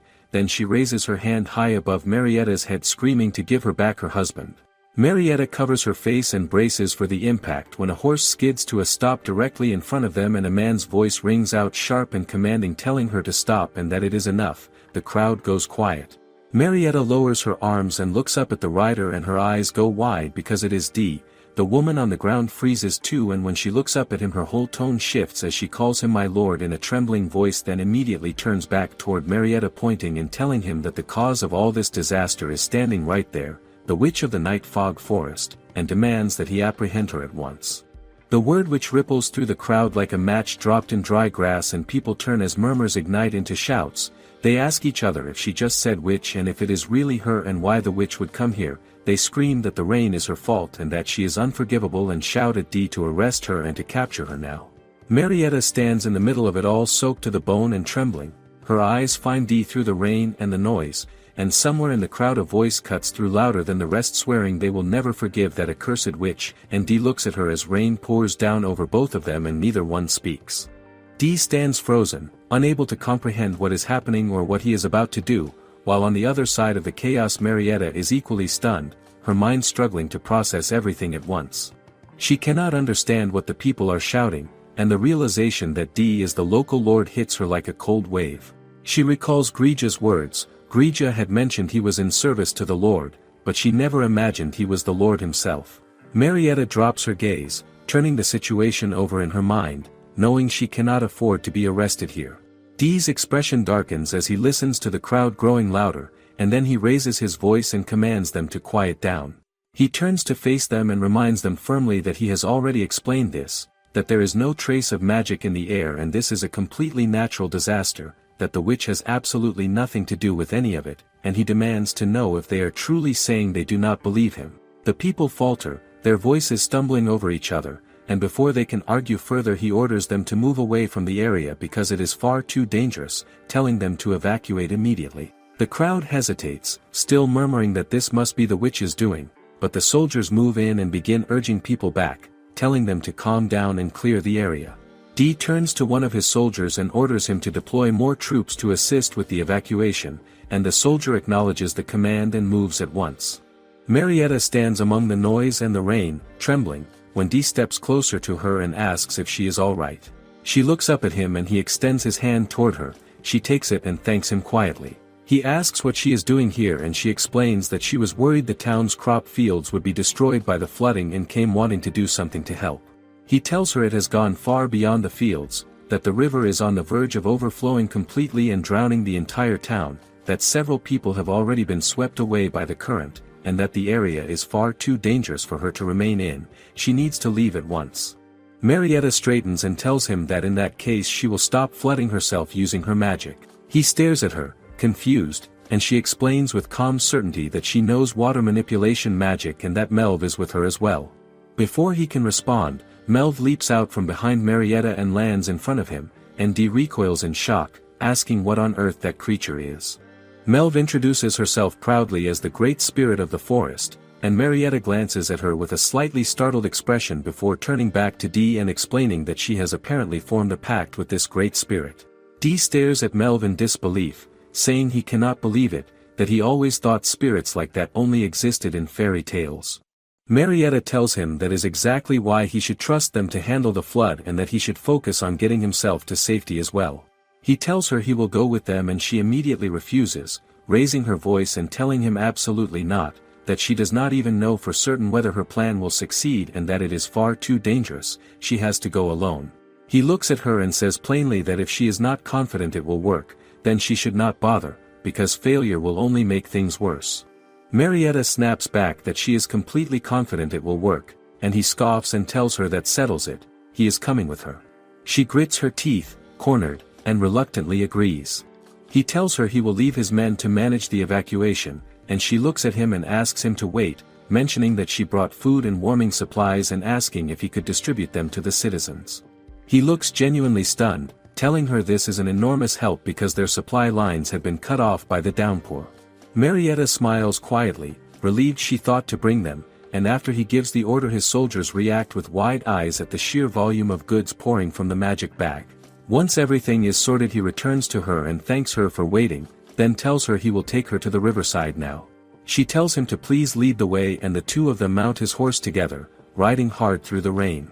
As they race forward he tells her that if the river floods over its banks the town will likely be submerged within minutes, that they have already lost at least 15 people to the current, and that if only he had sounded the alarm sooner this would not have come to this. Marietta reaches out and places her hand over his, telling him not to blame himself and that her spell will absolutely work. He tells her he trusts her. They arrive at the cliff overlooking the river and Marietta steps forward, staring down at the rushing water below, and her breath catches because there is far more water than she anticipated. She considers using an evaporation spell but immediately recognizes that the sheer volume makes it impossible without draining every last reserve of her magic, and that doing so would likely kill her. She begins to lose herself in the weight of that thought, turning over whether saving everyone might be worth it, when Dee's voice pulls her back. He asks if her bag is getting in the way and offers to hang it on the horse's saddle.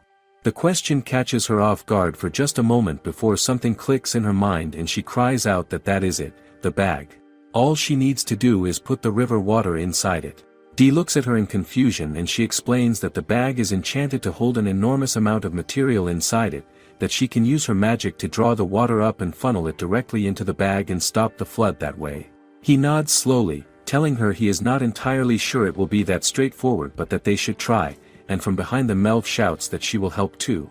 Something shifts in Marietta's expression, a quiet warmth, and she thanks Dee.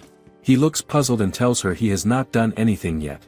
She draws out her magic staff and turns to Melv, asking if she is ready, and Melv shouts back with full confidence that the bag is secured and she is ready. Marietta then tells Dee to watch over them, and just in case things get too dangerous she tells him to save himself and run. When no reply comes she turns to look at him and finds him silent, his expression unreadable, and after a long moment he tells her that if it gets too dangerous he will take her with him when he goes. She begins to tell him she will be fine but he cuts her off, telling her that is not good enough, that she should stop worrying about him and start casting. She stares at him, something unspoken passing between them, and then she turns toward the river. She moves into position, raises her staff toward the sky, and the water begins to churn and spiral upward through the air as she calls out to Melv. Melv shouts back that she is on it, and a massive surge of water erupts into the sky. But Marietta's jaw tightens because she can already feel it, it is not working well enough. The volume is too great and her skill is not sufficient to move this much water on her own. She pushes through and casts again, but her body is beginning to betray her, her hands shaking violently, the pain shooting up through her arms. She is about to lose her grip on the staff entirely when Dee steps in beside her and wraps his hands around it to steady hers. She whips her head toward him in shock, telling him to let go immediately because it is dangerous to interfere with a spell mid-cast.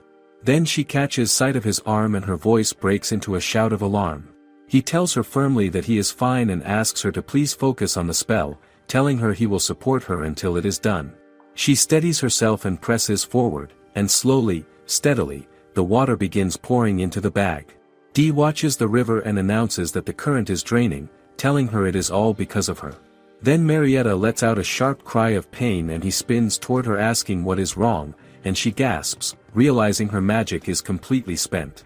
Dee shouts at her to hold on and at that same moment Melv notices and plucks one of her leaves, tossing it toward Marietta and telling her to eat it. Marietta takes a bite without questioning it and her eyes widen with surprise as the pain dissolves and her strength rushes back, feeling as though the exhaustion never existed. She thanks Melv and Melv waves it off, then announces cheerfully that now that the flood water has been handled she might as well deal with the rain too. Dee looks at her in disbelief as Melv hops down to the ground and begins jumping and singing in a lilting, unfamiliar language. Both Dee and Marietta stare at her with their mouths open, Marietta wondering aloud if that is a spirit language, and as Melv's song continues the clouds above begin to part and thin threads of sunlight break through. Dee breathes out in quiet amazement saying the sun is coming out, and Marietta turns to Melv with shining eyes and tells her she is incredible. Melv thanks her warmly and explains that because Marietta dealt with the flood water she was able to redirect her energy into clearing the sky. Marietta laughs and looks over at Dee, and the two of them break into spontaneous applause for each other, laughing and marveling at what they just pulled off together while Dee watches them both with a steady, unreadable expression. Then he calls out to Marietta and tells her that she saved his people, that there are no words sufficient to thank her. She shakes her head and tells him not to mention it, and he calls her name again and tells her not to worry, that he will make sure the townspeople understand the rain had nothing to do with her. Marietta goes still, looking at him, and after a long quiet moment she simply says okay. With everything resolved, Marietta makes her way back home and throws open the door calling out to Grija that she is back. Grija practically launches herself forward and wraps around her, and Marietta apologizes for making her worry. Grija huffs and insists she was not worried at all, not even a little. Then Melv calls out to both of them and tells them to look at the sky, and there stretching across the clearing heavens is a rainbow. Marietta's face lights up and she gazes at it, whispering that it is so beautiful, and for a moment everything feels still and soft and safe. But then the images creep back in, the accusations, the screaming crowd, the voices swearing they would never forgive the witch, and the joy in her expression dims just slightly. She thinks quietly to herself that it was the first time she had ever come face to face with the hatred people carried toward the witch, and it had been more terrifying than she ever imagined. 1 month after the flood, the city repairs are finally complete. Dee stands before the townspeople and attempts to explain that Marietta was the one who stopped the flooding and saved them all. But the crowd refuses to hear a single word of it. They shout back that she was responsible for everything, that no one should be deceived, that she had cast a spell blotting out the sun over their land and nothing would ever change that. One by one they scream at her to get out of their town. Dee raises his voice and demands they calm down. When one of them hurls a stone toward Marietta he steps in front of her without a moment's hesitation, deflecting it cleanly with his sword. The soldiers erupt in fury, demanding to know who threw it. But the crowd is not quiet. They keep screaming for Marietta to leave, and Dee reads the situation clearly. He turns to her and asks her to please step away. As he guides her out, Marietta glances back at the crowd and catches the words of one citizen muttering that their lord appears to be siding with the witch. She understands then just how dangerous her presence has become for him. Dee brings her to his home and sets tea in front of her, asking if it is enough or whether she would like something else. She tells him it is fine. Then he apologizes, sighing deeply. He admits he never imagined it would turn out like this and struggles to understand how this is possible when she is the very one who saved them all. Marietta looks at him and asks if he remembers what she requested the first time they met. He hesitates, and she reminds him gently, something about determining whether she was an evil witch or not. She asks with a quiet smile whether she can assume he has made his judgment. She says of course, because she means the city no harm, and she thanks him sincerely. But then her expression dims. She tells him honestly that she believes it will be extremely difficult for all the citizens to ever truly accept that. She admits that she had been overjoyed when this body granted her freedom and the ability to use magic. Bearing the witch's crimes had felt like the obvious thing to do. She believed that if she showed them her sincerity they would forgive her someday. But she had been far too naive. The crimes tied to the witch's name will not simply disappear. The hearts of those who were hurt will never be completely whole again. Dee calls out to her softly but she continues. She tells him she has no choice but to carry that weight because that is simply the reality. The memory of the crowd blaming him for standing beside her surfaces in her mind and she closes her eyes. Then she rises to her feet and holds out an envelope. She tells him she has something for him. He asks what it is and she explains that it is a magic letter. Anything written on it will appear beside her in an instant. She tells him to use it if he or the townspeople ever find themselves in another crisis because she will come running without hesitation. He thanks her. She turns toward the door with a small smile and tells him she believes it would be best for both of them if this were the last time they met in person. He stares at her in confusion and asks what she means. Before he can say another word she turns away, releases her magic in a quiet farewell, and vanishes. He is left calling her name into an empty room. Marietta lands softly in her garden. Grija looks up and welcomes her back, asking how far the city is. Then Marietta drops to the ground. Grija rushes to her in alarm, asking what happened and whether someone was cruel to her. Marietta tells her she is fine. Grija insists she does not look fine at all. Marietta thinks to herself that she will never see Dee again. From now on she will live more quietly than before. If the citizens see their lord being warm toward a hated witch, they will surely turn against him. She is certain the decision not to meet again is the right one. And yet her eyes grow wet. She cannot understand why her chest aches so deeply when she knows the choice is right. Days pass. Both Grija and Melv watch Marietta from a distance, wondering quietly to each other why she keeps drifting off like this. It has been nearly a month of the same thing. No matter how often they ask, she simply says she is fine. Grija approaches her one afternoon and asks what she is doing. Marietta says she is pulling weeds because there are so many of them. Grija points out that it would go much faster with magic. Marietta pauses and admits that after pushing her magic so close to its limits before, she has grown afraid. She worries that one day she could run out entirely and lose the ability to cast spells altogether. She tells them that while that day may or may not come, she wants to learn how to live using her own abilities without leaning too heavily on magic, even if she still relies on it quite a lot right now. Grija goes quiet for a moment. Then she asks if that is why the eggs were so badly burned that morning. Melv chimes in and asks why the floor was completely soaked. Marietta grimaces and apologizes through gritted teeth, promising she will do better next time. Grija calls out to her warmly and tells her that as long as she finds some joy in her daily life they will take her however she is. They are with her regardless. Melv agrees without hesitation. Marietta looks at Grija with soft eyes, and Grija, catching herself, quickly adds that personally she does not need food for nourishment, so she is unbothered. But burned food is genuinely bad for Marietta's health. Marietta stifles a smile and promises to be more careful. More days drift by. One afternoon while doing laundry, Marietta nicks her finger and holds up her hand to look at it. The hands that had once healed are now covered in small cuts and scrapes. She makes a note to apply medicine later and wonders if all the washing has done this to them. She reflects that it has been over a month since that day. Since she left so abruptly. She wonders if Dee is angry with her. Ever since she stopped relying on magic for cooking and cleaning, the work has been harder and more time-consuming than she ever expected. She makes mistakes constantly and the house often ends up in a worse state than before. But when she is buried in the struggle of it all, the pain becomes easier to carry. It is only when memories of Dee surface unexpectedly that the ache returns in full. She buries her face in the laundry. Even though she was the one who said they should not meet again, something that feels terribly like loneliness has taken root in her chest.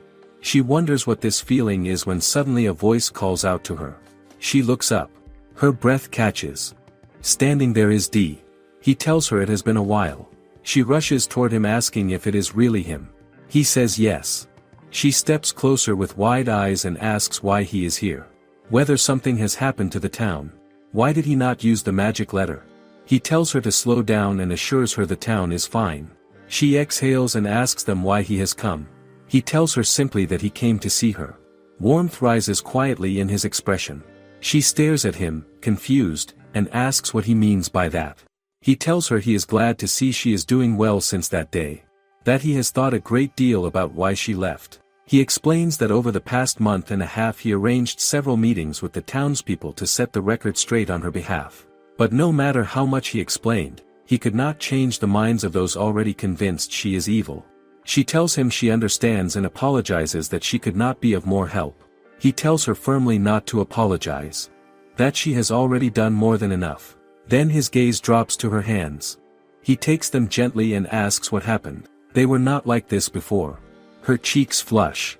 She admits with an embarrassed laugh that she has been trying to manage everything without magic and that she is not very good at it.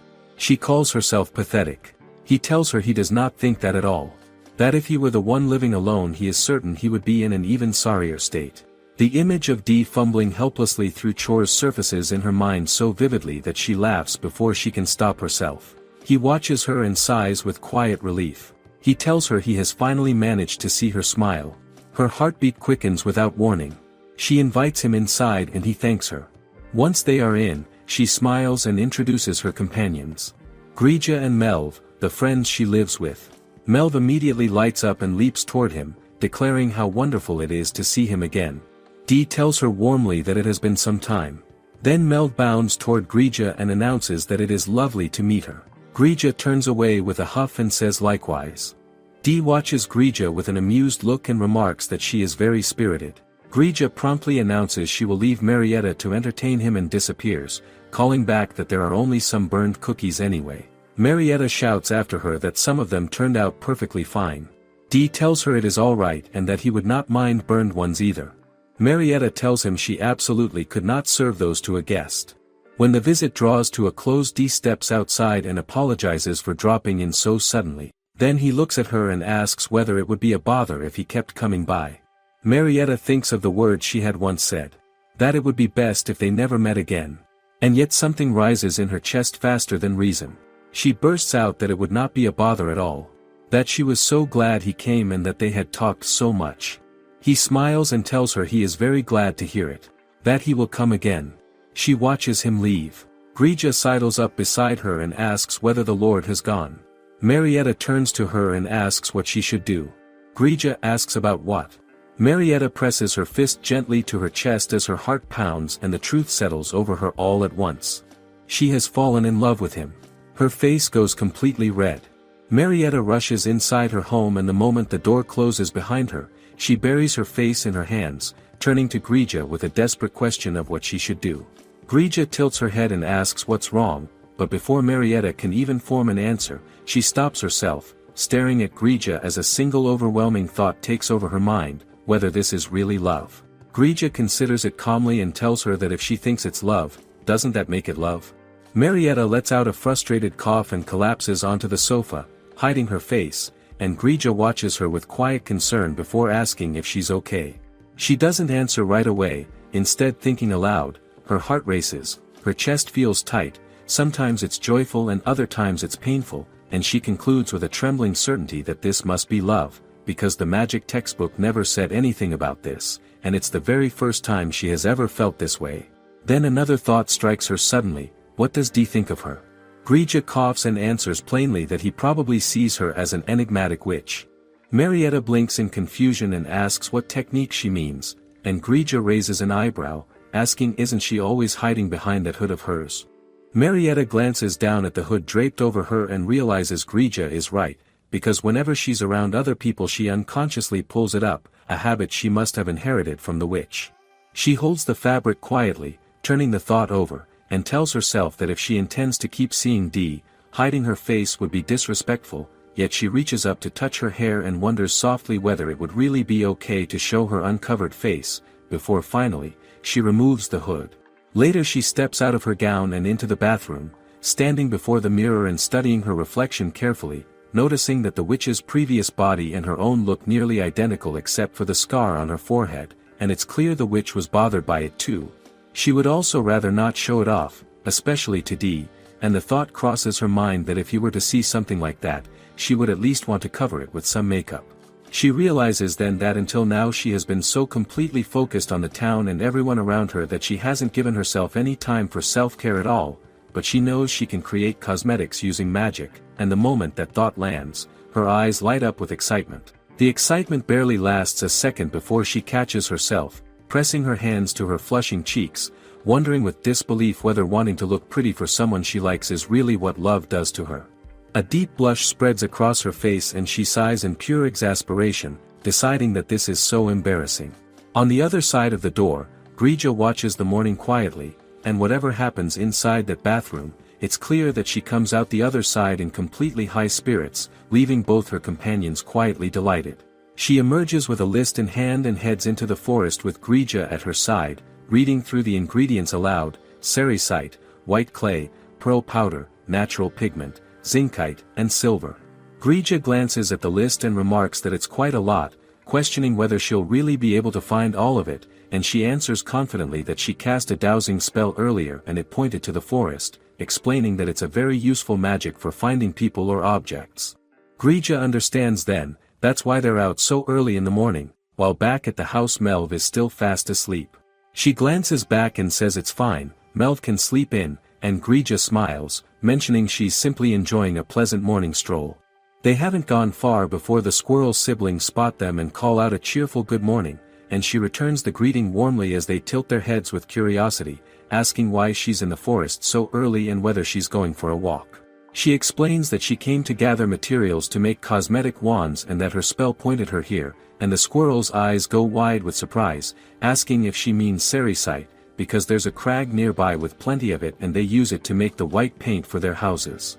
She looks at them with quiet appreciation, realizing that's where that lovely white color comes from, and the squirrels beam with pride before immediately offering to help. They bound over to the rocky crag and begin gnawing at it with their teeth, and she watches them in pure amazement, with even Grija surprised, remarking that it truly is as simple as biting right through it. The squirrels pull out a small piece and ask if it's enough, and she thanks them warmly, places it carefully into her bucket, and says her goodbyes before moving forward with the next ingredient on her list, silver, which her spell suggests should be somewhere nearby. As they walk deeper into the forest, a pair of deer notices her and calls out to the Witch of the Morning Mist, and she greets them with a warm smile as both deer bow their heads and thank her for the help she offered them not long ago. Grija glances over curiously and asks if she knows them, and she confirms that she does, explaining that the younger one had been injured and she gave them medical treatment. The deer expresses their gratitude sincerely, saying she truly saved them, and when they overhear that she's searching for silver, they immediately offer to lead her to it. Her face brightens as she follows them, and when she finally lays eyes on what they've found, she can't hold back the pure wonder in her voice, a breathless wow escaping her lips. 3 days later she returns home and stretches both arms above her head with a triumphant shout, declaring that after 3 whole days she finally has everything she needs, all of it gathered with the help of the forest animals, and she says with deep sincerity that she is so grateful. Grija watches her and smiles, saying it's because she is always helping everyone that they were glad to return the favor. She sets her gaze on the collected ingredients and tells herself that the next step is to blend everything together, then casts a spell weaving all the separate elements into one, and when it's done her eyes brighten as she holds the result, makeup made entirely from natural forest ingredients with every toxin removed through magic, completely safe to apply. She stands before the mirror, picks up one of the cosmetics, and with a careful touch of magic she begins to work, and when she finishes, she stares at her own reflection in stunned silence before shouting for Grija to come and look. Grija hurries over, startled, and she reaches up with a trembling hand to sweep her bangs away from her forehead, shouting that it's gone, the scar is completely hidden. Grija leans in and confirms it with quiet amazement, saying she truly did a fine job, and she chuckles with disbelief, remarking that magic is really something and that her skin looks so radiant and nourished, like she's returned to being a princess. Grija says warmly that she's happy for her, and then she starts crying, saying through her tears that it's all thanks to the support of everyone in the forest. Grija watches her with fond exasperation and tells her to stop because she'll ruin her makeup, wondering aloud how they could possibly repay them all. At that exact moment Melv appears in the doorway holding a bundle of carrots, telling her to leave it to her, and she announces that the seeds they planted earlier have grown well and given a bountiful harvest, so they should invite everyone to a harvest festival and feast together. She stares at her for just a moment before clapping her hands together in pure delight, telling her it's a great idea and calling her an absolute genius, and Melv looks at her with quiet warmth and says that she seems very happy today. Then Grija speaks up and calls out to her, asking simply whether she's going to invite Dee as well. She spins around in shock and asks if Grija means Dee, and Grija replies calmly, who else would she mean? She asks nervously why she's bringing him up so suddenly, and Grija reminds her plainly that she likes him, doesn't she, so she should just invite him. Her blush returns immediately and she starts to make excuses, saying he's probably very busy and she doesn't want to trouble him, but Grija cuts her off with a patient sigh and asks what harm there is in asking. Her voice drops quietly and she admits that she'd be really sad if he said no, and Grija calls her quite the headache before telling her with firm fondness to just invite him already. Her heartbeat surges and she sits down, writes out a letter with shaking hands, burns it to send it off with magic, then jumps to her feet and shouts that she sent it. Grija tells her she did well but adds that since he's quite busy it may take some time for him to reply, yet even as those words leave her mouth the sky outside begins to glow. Both of them freeze and stare, with Grija murmuring that it was fast, and she opens the letter with trembling hands as Grija leans in eagerly asking what it says. Her voice shakes as she reads it, and she announces that he is coming. Grija declares it wonderful news and her face breaks into a full radiant smile as she laughs. She looks down at her hands still clutching the letter and notices them, letting out a shout that she needs to get herself ready before dashing for the door to gather ingredients and make soap. Her companions watch her go with warmth spreading between them both, seeing just how happy she truly looks, and for her, the feeling is simple and certain, because the next time she sees Dee, she wants to show him her most beautiful self. After preparing everything, Marietta surveys the table with quiet satisfaction, noting that the dishes on the left are for the animals and the ones on the right are for Dee, and with everything finally in place, a bright smile spreads across her face. Grija steps into the kitchen just then and asks her plainly whether she can really call everything ready, and Marietta turns with excitement, pointing out that they have a ton of food and she's plated it all beautifully. Grija looks at her and says she isn't talking about the food, asking whether Marietta is going to get herself ready too. Marietta sparkles up and says that's done as well, but Grija studies her and says she looks exactly the same as usual. Without a word Marietta reaches up and removes her hood, telling Grija to look properly because she put her hair up extra special today, then sweeps her bangs back from her forehead and says she's covered the scar with makeup too, adding with a glowing smile that she's feeling absolutely great. Grija admits she hadn't noticed any of it because Marietta had it all hidden under the hood, then asks whether she isn't going to change her clothes either, and Marietta answers that she doesn't have anything else to wear. Grija sighs and says that if that's the case, Marietta should at least keep the hood down. A sudden wave of embarrassment washes over Marietta and she admits quietly that showing Dee her face has somehow started to feel mortifying. Grija looks at her steadily and reminds her that she spent all night doing her makeup and hair for exactly this moment, and Marietta lets out a shout, saying she knows that, but she's never felt this way before and simply doesn't know what to do with herself. Grija pauses, then raises her voice and asks Marietta directly what kind of future she's actually imagining for herself with Dee, what she wants their relationship to be, and whether she truly thinks she'd be satisfied just meeting every so often for a chat and a drink. Marietta brightens immediately and says yes, that just being able to see him is more than enough to make her happy. Grija sighs and asks whether Marietta is saying she hasn't thought at all about letting things progress, and the question sends a visible jolt of panic through her. Marietta fumbles through her thoughts and then sighs, admitting that when it comes to social standing, she doesn't think it would really be acceptable, and that she's not even sure she's allowed to be seen with Dee in public. Grija asks what Marietta means by that, and Marietta explains that in the world of nobility, status is everything, not just in marriage but in friendship and acquaintance as well, because one must be of the same pedigree, it's the iron law of high society, and someone of Dee's standing simply should not be mixing with someone like her. Grija counters by asking then why Dee has been coming to visit Marietta at all, and Marietta pauses, then reasons that she's heard there are nobles who enter into pacts with witches, since witches have access to certain magic that ordinary mages do not, spells to make someone fall in love, potions to regrow hair, things like that, so perhaps Dee simply wants a witch association he can call upon. Grija smirks and asks Marietta then, if Dee came and asked her to make a love potion for another woman, would she do it? Marietta pouts and admits that she thinks she probably could make it, but that it gives her a very complicated feeling inside. Grija tells her she's glad Marietta is being honest about that. Marietta sighs and wonders aloud that if she wanted any kind of real relationship with Dee, perhaps the most she could hope for was to be his mistress, but even as the thought forms she hides her face, quietly confessing that she would hate that. Grija moves closer and looks at Marietta directly, asking simply, then how about becoming his wife? Marietta shouts immediately that there's no way, that she couldn't stand being the reason Dee was ostracized from high society, then catches herself and sighs, saying that none of this matters anyway because she knows nothing about how Dee actually feels and all this speculation is dreadfully imprudent. Grija looks at her and asks quietly whether she means Dee's feelings for Marietta, pointing out that he surely would not go to such lengths to keep visiting someone he feels nothing for.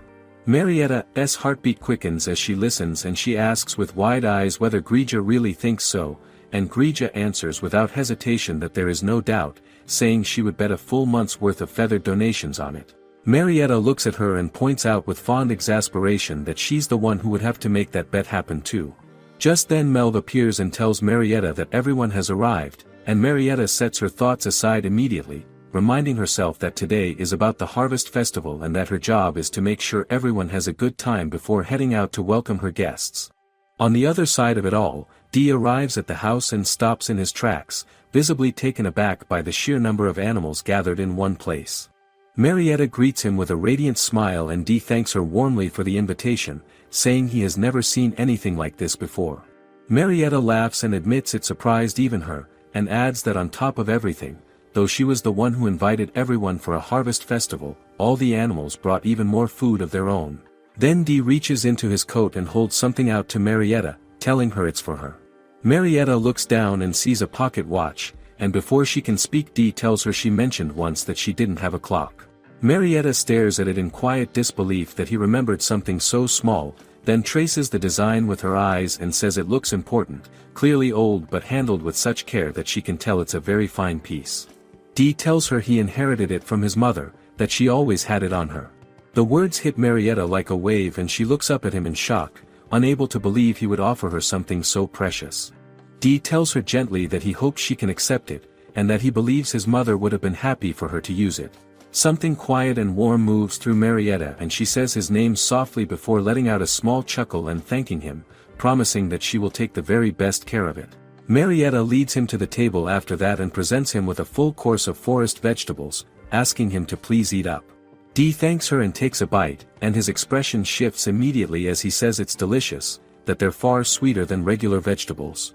Marietta sits down and tells him she grew them herself, then adds hesitantly that she hopes he isn't disappointed there's no meat. Dee shakes his head and tells Marietta not at all, that this is more than enough for him, and then quietly admits that he doesn't much care for meat. Marietta looks at him in surprise and asks why, and Dee tells her that when he was a young boy he was taken on a hunting trip and ordered to butcher a rabbit he had caught himself, and after that he could never quite handle meat the same way, so now he mostly eats vegetables with only the occasional fish or small amount of meat as a supplement. Something about the answer catches in Marietta's chest, and then it hits her suddenly that she served him stew before, and she grips her hands together and asks him with barely concealed mortification what about that time. Dee tells Marietta not to worry, that it's mostly dishes with large amounts of red meat he can't manage, and Marietta exhales in relief before Dee adds almost as an afterthought that he simply swallowed the meat pieces in the stew without chewing. Marietta stares at him and Dee continues, saying that the way she had cut them into small pieces made it easy enough to eat. Marietta lets out a quiet breath and Dee looks at her and says that whatever she makes is always delicious, and that he is always looking forward to it. The words reach Marietta before she can prepare for them and she goes still, and then Dee speaks again, saying that he wants to know more about her, about what things Marietta likes and what things she doesn't. Marietta immediately apologizes, worried she overstepped, but Dee shakes his head and tells her not at all, that he's always wished he had someone to talk to about these things. Before either of them can continue, a strange commotion from the animals outside pulls their attention, and Dee suggests they move the conversation inside. Marietta brings him tea and Dee wraps his hands around the warm cup, and then he begins to speak. Dee tells Marietta that in truth he is his father's illegitimate son, but that his unusually dutiful father raised him and his elder brother without any distinction between them, and that was where the tragedy began. No matter what it was, Dee always seemed to do things better than his brother, and the whispers began that he would make a far more suitable heir, which his brother naturally found infuriating, even though Dee himself had no desire to inherit anything. His brother didn't believe him and began spreading vicious rumors about Dee's mother to isolate them both, taking full advantage of the fact that she, as a mistress, had no proper way to defend herself, and those with their own grievances eagerly joined in the assault.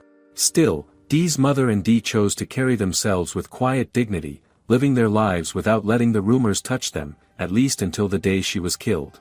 Marietta goes still and stares at him. Dee continues, his voice steady, saying that those who had his mother assassinated were part of his brother's faction, and that Dee himself was nearly killed many times after, with poison mixed into his food, a venomous snake placed in his room, things like that, and Marietta realizes with a jolt that the snake attack Dee once mentioned to her was among them, and it was all at his brother's command. Dee tells Marietta that he felt it would be best to leave home and had intended to run away, but his father discovered the plan, and in order to keep him close, granted Dee the title of lord over this land and the rank of knight. This is the land he inherited, a territory called Crystallizacy, part of the dominion of House Vok, and Dee tells Marietta quietly that his real name is Leon, and that Dee is simply a nickname from his childhood. Marietta looks at him in confusion and asks why he introduced himself as D when they first met. D explains that when he came to this land, it had been thrown into chaos by the Witch of the Night Forest, and that as its lord he should have had her killed as quickly as possible, but every knight who attempted to put an end to her magic was utterly defeated, and the witch had even appeared in his dreams threatening his life, so for his own safety he resolved to face her himself. On the day the sky finally cleared, D went into the forest alone and found that the usual magical barriers and traps had gone quiet, and he was able to reach the house without much difficulty, but what he found there was not at all what he expected. The person standing before him, one who could not tell the difference between a squirrel and a human, did not seem likely to be the same witch who had threatened to take his life, and so D decided he wanted to understand with his own eyes what kind of person Marietta truly was. After everything they had spent together since then, D became fully convinced that Marietta is not the wicked witch who surrounded this land in fog. Then D looks at her and asks his question directly, his voice quiet but unwavering, asking who Marietta really is, where she came from, and where the Witch of the Night Forest is now, and Marietta stares back at him, the weight of everything crashing down at once, completely and utterly stunned. Marietta is stunned into silence for a moment, but then a smirk slowly spreads across her face and she lets out a laugh, telling D that she is the Witch of the Night Forest and asking what he means. D shakes his head and tells her no, she is not. He still remembers clearly the voice and aura of the witch who threatened him in his dreams, and compared to that malicious presence, the impression Marietta gives off is completely different. From the very beginning something felt off to him. Her behavior and mannerisms are those of a noble lady, and he doesn't believe a witch would be trained in etiquette. She was born into a noble house, wasn't she, and he has no doubt in his mind that she was raised by a family who loved and treasured her. Marietta looks at him and slowly lowers her head, the words landing somewhere deep inside her. A loving family. It's true that before she came to Jovara as the Princess of Snow, she was showered with love by everyone around her, her father, her mother. She drifts into the memory, and just as she does, D calls out to her gently. He tells her he may not have gotten the clearest look, but in his dream the witch had a large burned scar on her forehead. He draws closer and kneels down before her, asking quietly whether she would allow him to have a look. Marietta freezes as D tells her that after all, she truly is the Witch of the Night Forest, isn't she? Just as his hand moves toward her forehead she flinches back and quickly says no. D immediately apologizes, telling her he asked for something untoward, but adds that if she isn't the witch, then who? Marietta tells him to please stand up, and just as she says it a sudden gust of wind sweeps through and pulls her hood clean off. She gasps and scrambles to grab it back, bewildered by where that wind came from. D reaches out and gently takes hold of her hand, his eyes steady on her face as he tells her he knew it. Marietta is not the Witch of the Night Forest, and he is so relieved. His gaze falls to her forehead and Marietta realizes what he's seeing, the scar she covered so carefully with makeup. She tells him it's still there beneath the makeup, and that if he touches it he would be able to feel it. D tells her that may well be true, but even so, she is still not the Witch of the Night Forest. Then he pulls her into an embrace and tells her quietly that she is who she is, and that he doesn't believe otherwise, nor does he want her to be anyone but herself. The words reach somewhere inside Marietta that has never been touched before. Not once, not as a princess, not as a queen-to-be, had anyone ever simply told her it was fine to just be Marietta. Her eyes fill with tears and she presses her face into his embrace, whispering his name. After the festival winds down, life settles back into its quiet rhythm, and on one simple morning Marietta sits combing her hair, lost in thought. Grija calls out to her and asks whether the knight is officially courting her now. Marietta spins around and demands to know why Grija would think something like that. Grija asks whether she thinks D didn't notice the two of them wrapped up in each other's arms. Marietta's expression darkens and she turns on Grija, asking with barely contained embarrassment whether she was spying on them. Grija admits without hesitation that unfortunately, yes, she was. Since the two of them kept moving about, she thought she would at least send a little wind through the window to help things along. Marietta stares at her and shouts, demanding to know whether that gust of wind was her doing. Grija tells her plainly that of course it was, because there is no way such a conveniently timed wind would appear for no reason on its own. This isn't a romance novel. Marietta goes quiet and mutters that it makes sense, but then her face softens into a reluctant blush as she adds that it was thanks to that wind that she was able to hear how D truly feels. Grija chuckles and confirms it with quiet satisfaction. Marietta sets her brush down and says plainly that she is not being courted by him. Grija asks why not, and Marietta explains that while he knows she isn't the witch, she still hasn't told him who she truly is. She is the queen of a kingdom that his own nation considers an enemy, and if he ever learned the truth, she can't say for certain how things would change. Grija listens and then says that even still, it seems clear that the knight is deeply taken with her. Marietta absorbs this and tells Grija that she believes Dee's feelings wouldn't change even knowing the truth, but the gap in their social standing is far too wide to simply overlook. They might not mind it themselves, but the people around them are another matter entirely, and if those people were unkind about it, the consequences would fall on Dee. She grips the fabric of her dress, admitting that even imagining it frightens her. She thinks of Dee's mother, a woman who followed her heart fully knowing she was not his father's legal wife, and as a result both she and Dee were isolated, and in the end she was killed for it. Marietta presses a hand to her heart and says quietly that perhaps it is fine for ordinary people to marry for love, but for someone of noble standing, the heart must be kept in check. Grija exhales and says that the lives of humans are quite complicated, then asks whether Marietta is planning to simply remain his friend. Marietta says yes, and a gentle smile crosses her face as she adds that just being able to have their hearts connected is enough to make her happy, and that so long as Dee has happiness in his future, that is enough for her. She stretches her arms above her head and announces that it's been quite a long day and she's exhausted, so she's heading into the bath. Grija tells her to enjoy it as the door closes, then sits quietly and wonders to herself what Marietta could possibly mean by having their hearts connected, before smiling softly and deciding she will think about it.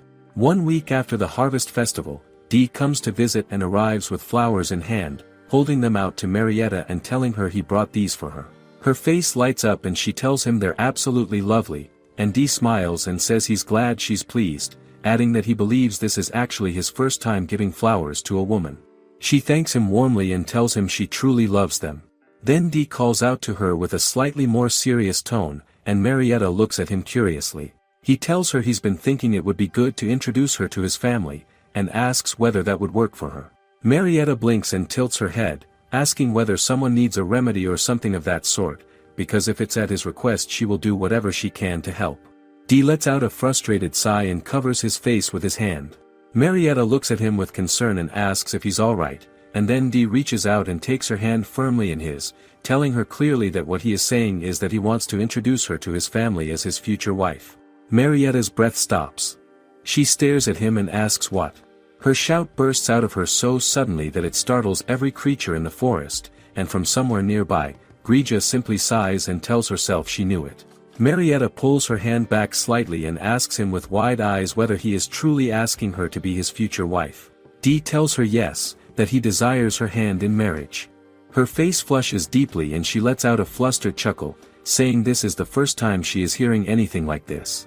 Dee apologizes for the abruptness, admitting that before even considering him as someone of the opposite sex, she seemed to think he was simply requesting a witch remedy, and that his feelings clearly won't reach her unless he says them plainly. He steps closer and tells her directly that he wants to marry her. Marietta still goes. Dee continues, telling her that when she showed him her uncovered face and then they embraced, he felt in that moment that their feelings must have reached each other, and so he asks how she feels about him. Marietta's voice trembles as she tells him she is so happy to hear how he feels, truly she is, but he is a grand knight and noble lord while she is a witch dwelling alone in the forest, and the worlds they inhabit are simply too far apart. Dee cuts her off mid-sentence and asks her quietly how she actually feels about him herself. Marietta blinks and then lets out a small laugh, telling him she likes him as a friend. Dee stares at her and asks what. She laughs again and repeats it, as a friend. His expression darkens and without warning he takes her hand and pulls her closer, asking whether she gives her blessings to all her friends the way she does with him, whether she showers all of them with that radiant smile of hers. Marietta's heart slams against her chest as she realizes just how close he is. Dee asks whether she would allow just anyone to hold her the way he did, and Marietta shouts without thinking that she would hate it if anyone other than him did that she was only at ease because it was him and she would never allow anyone else. She catches herself the moment the words leave her mouth. Dee tells her calmly that in that case, it would be rather strange to call him just a friend. Marietta stands there flustered and speechless. Then Dee's expression softens slightly and he tells her that the family he mentioned wanting to introduce her to is actually his grandfather. Marietta looks at him in surprise and Dee explains that his grandfather is an incredibly dear person to him, someone who has done so much on his behalf, and that even now they still live together, so there is nothing he could wish for more than to have Marietta join them. Marietta looks at him and understands with complete clarity that he wants to marry her with his whole heart. She is happy, so deeply happy, but she slowly withdraws her hand and apologizes, telling him she is glad to hear how he feels but she cannot accept. Dee asks steadily whether it truly comes down to the difference in their social standing, adding that his grandfather is not the kind of man who would oppose their marriage simply because she is a witch. Marietta says that even so, there is still something else. Dee asks what it is, and Marietta flinches, realizing she cannot possibly tell him that she is actually the queen of an enemy kingdom. Dee lets out a quiet chuckle and shakes his head, muttering what a pity before covering his face with his hand and saying aloud that someone has fallen in love with him and is still turning him away. Marietta grits her teeth. Dee wonders aloud what he could possibly do to get her to accept him, and Marietta calls out his name. He turns toward her and she asks whether he has considered the hardship that would follow after marriage. Dee asks whether she thinks marrying him would cause her to suffer, and Marietta shakes her head and tells him no, that the one who would face hardship is him, that if they were to wed she is certain he would meet with criticism and attacks on all sides. Dee tells her plainly that he doesn't mind that at all, and Marietta raises her voice and says that she minds it for him. Dee looks at her and tells her quietly that isn't the real reason she's refusing, is it, and that he would like to know the truth, because surely there must be some unavoidable reason that would leave him no choice but to give up. Marietta looks at him and feels something inside her give way. He has no intention of backing down over empty words, and she wonders to herself whether she should tell him, whether knowing who she truly is would finally make him let go. But if she says it, they may never be able to meet again. In the worst case he might even have to leave her home entirely. And yet if she keeps hiding it, she calls his name softly. She tells him he may not believe her when she says this, but the truth is, she needs to say it, she has to tell him everything for the sake of his future.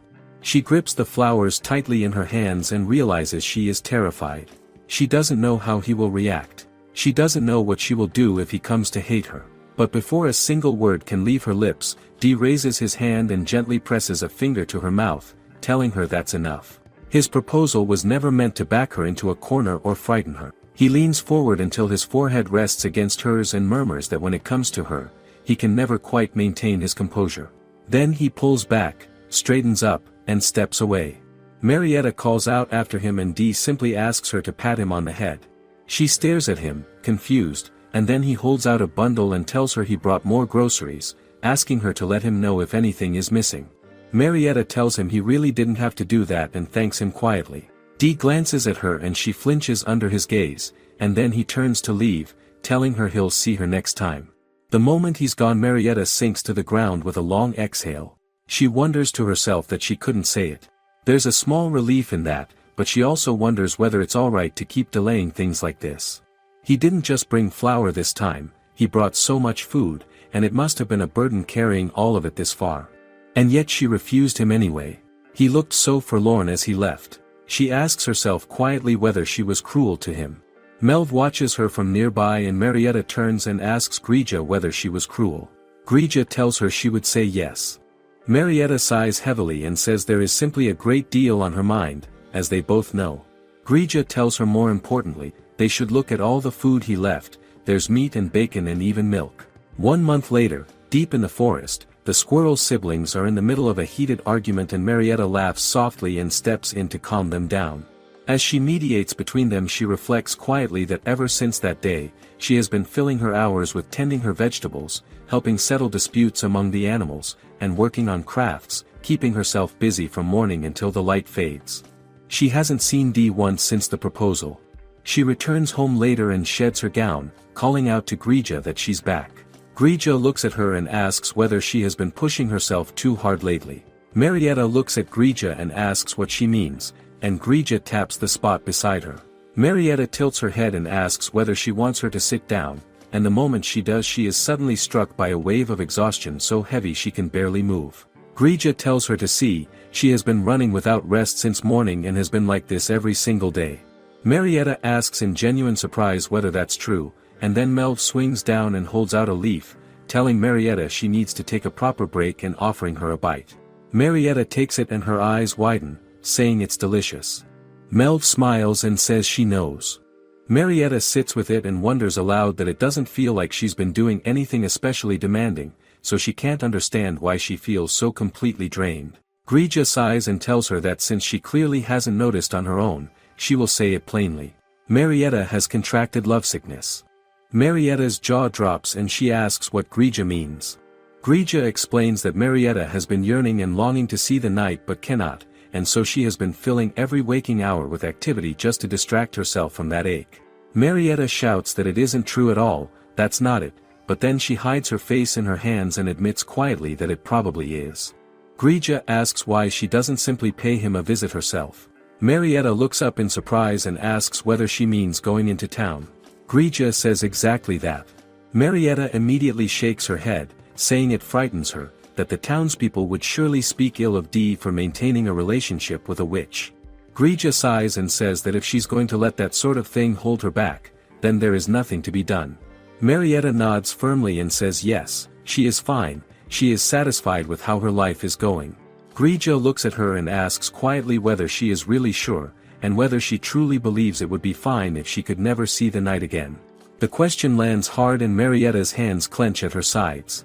Grija then tells her with gentle firmness that she should stop looking so much like a witch, because if she put on regular clothes she would appear to be nothing more than an ordinary townswoman, and she could use her craft to make herself a new outfit. Marietta blinks, and something shifts in her expression. Following Grija's guidance, she sets to work and produces a cloak, holding it up and marveling that she actually made proper clothes. She turns to Grija and asks with uncertainty whether this is really alright. Grija tells her it would be best to keep her hair up and go meet him, pointing out that it is currently the annual carnival season and she would be able to blend easily into the crowd if needed. Marietta looks at her in surprise and Grija explains she heard about it from the other forest fairies, that it's a festival the humans hold each year. Marietta thinks on it and realizes that the reason she hasn't heard from Dee lately is probably because he has been occupied with preparations for the carnival. Grija tells her to stop dawdling and get changed. Marietta takes a quiet breath and tells herself that even if they can't speak, even if they only pass each other in the crowd, just seeing him should be enough to settle this feeling inside her. Her expression firms with quiet resolve and she announces that she has decided she is going to meet him. Grija and Melv both brighten at her words, their happiness unmistakable. Marietta finishes getting ready and steps out wearing her new dress, turning toward her friends, with a bright and eager smile. She asks them how she looks and whether anything seems strange about it. The little creatures light up immediately, assuring her warmly that she looks absolutely wonderful. Even Grija is visibly pleased, and Marietta thanks them all with a grateful smile. She glances down at herself, smoothing the fabric and mentioning with quiet relief that she is glad the hem is not getting in the way. She admits she had wondered whether it might not measure up to the kinds of dresses she once wore, but that she has always been fond of this particular style. Then her expression softens as she wonders to herself whether Dee will like it too. Shortly after, Melv also changes into her outfit, and Dee looks her over with an approving nod, telling her she looks really cute and asking whether the size fits comfortably. Melv assures her that there is no issue at all. Grija then cuts in with a practical remark, noting that it is probably better if Melv does not draw too much attention to herself while they are out. Then Grija suddenly turns her attention fully toward Marietta, her tone shifting into something noticeably more serious. She tells Marietta to please be especially careful once they are inside the city. Marietta meets her gaze, and Grija presses on firmly. She tells her it is absolutely no good to follow strangers, no matter what the reason. Marietta lets out a small chuckle and tells her she is already well aware of that. But Grija is not finished. She adds that even if someone claims to be a friend from that night, Marietta must not believe them under any circumstances. Marietta tells her of course she would not. Grija then turns briefly toward a nearby tree, muttering under her breath that she is trusting Marietta to her care. Marietta pouts at Grija fondly, telling her she really does worry far too much. Grija admits with a low grumble that because Marietta is a sheltered princess, it feels as though she could be abducted far too easily, and that thought genuinely frightens her. Marietta smiles softly and promises Grija that she will not trust any strangers, that she will do her best not to get lost, and that she absolutely will not eat anything that has fallen on the floor. She asks Grija with a small grin whether she will be alright if she promises her all of that. Grija lets out a long sigh and tells her she is still worried regardless, then asks Marietta to hold out her hand. Marietta blinks, confused, and asks what for. Before she can say anything further, Grija spits gently into her open palm. Marietta flinches in surprise but then stares down at her hand with wide eyes, asking Grija softly whether this is a blessing. Grija confirms that it is, noting that it is quite rare to be on the receiving end of a fairy's blessing. Marietta thanks her sincerely. Then Grija moves on without missing a beat, asking Marietta directly whether she has a wallet with her. Marietta looks confused. Grija explains plainly that she will need money in order to purchase things from the shops in town. Marietta blinks and replies that of course she understands that, but the truth is she simply does not have any money. Grija sighs heavily, saying that comes as no surprise at all. She thinks aloud for a moment, reflecting that the witch who lived here before ate nothing but fruits, nuts, and homemade hardtack and had been living almost entirely off what she made herself and what the animals around her had brought in. She mutters that even witches from old children's tales seem to live more like ordinary people than that. Marietta considers this quietly and then admits that it may well be true, that this whole time she really has been completely taken care of by everyone around her. Her eyes light up as she wonders aloud whether she might be able to earn a little money by selling things like soap or lotion. She grows visibly excited at the thought. Grija immediately shuts it down, telling her to stop right there. She insists firmly that Marietta has no experience doing business and is likely to get herself swindled and into serious trouble the moment she tries. She instructs her plainly that if she ever needs to buy something with money, she should ask that knight to purchase it on her behalf. Marietta listens, then frowns, and says that she cannot simply ask him for help after having already rejected him the way she did, and besides, he might never even come by again after all of that. Grija sighs and asks her gently why she is looking so sad about it. She tells her that the moment she finds him, she must make a point of telling him to come visit, and that writing him a letter would also be perfectly fine. Marietta nods and says she understands, promising she will try telling him exactly that.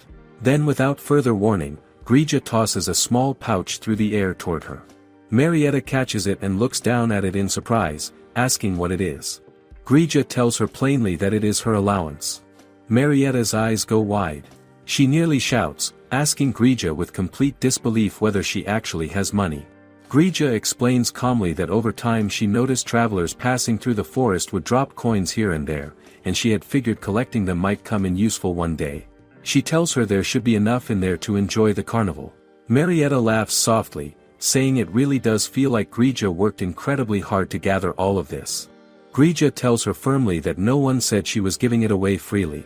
This is a loan, nothing more. Once Marietta has earned some money of her own, she is expected to pay it back. Marietta's whole expression brightens. She tells Grija she absolutely understands and that she will be taking it as a short loan then, thanking her with genuine warmth. Grija chuckles quietly and tells her not to hesitate to spend it. She then turns toward Melv and tells her they had better get going. When they finally reach the town, Marietta stops in her tracks and stares around her with wide, astonished eyes. She wonders aloud whether this is really a carnival. The streets are absolutely packed with people, stalls line every corner, and vendors call out from every direction. She moves through the crowd slowly, taking everything in, and realizes that nearly everyone around her is wearing a costume. There are monsters, rabbits, and even witches wandering through the streets in full costume. Melv remarks with delight that the masks are especially cute, and she shakes Marietta's hand excitedly in agreement. Then without warning, Melv catches the attention of a group of nearby children entirely on her own. Marietta freezes, watching in quiet panic. Melv, completely without hesitation, introduces herself to them openly. The children erupt with excitement, recognizing her immediately as the great spirit of the forest. Marietta looks like she might pass out on the spot, but before the situation can spiral further, Grija calls out to Melv firmly, telling her that her mother is looking for her and that she had better go. She tells her bye-bye with a flat tone. Melv says a cheerful goodbye in return and disappears into the crowd. Marietta watches her go and exhales slowly, realizing that somehow the situation did not blow up into a full commotion after all. She cries quietly with relief. Then she straightens up and begins to feel a creeping unease, wondering whether she is imagining things or whether people really are beginning to stare at her. She wonders nervously whether she looks out of place or whether someone has recognized her. Her eyes land on a nearby shop full of masks and the answer comes to her immediately. She approaches the vendor and purchases one without hesitation, slipping it over her face and hoping quietly that this will be enough. Melv looks at her and tells her with a grin that she looks just like Grija. Marietta laughs and asks Melv how she looks. Melv tells her she looks absolutely perfect, then adds that she is not entirely sure whether she will spot anyone she knows, but that they have come all this way and they should walk around and enjoy the festival properly. They move through the streets together after that, weaving between different stalls and taking in the sights and sounds all around them. Marietta is visibly glowing with excitement, saying aloud that there is just so much happening everywhere she looks and that even simply watching it all is genuinely fun. Melv agrees with a warm smile, telling her that is exactly right.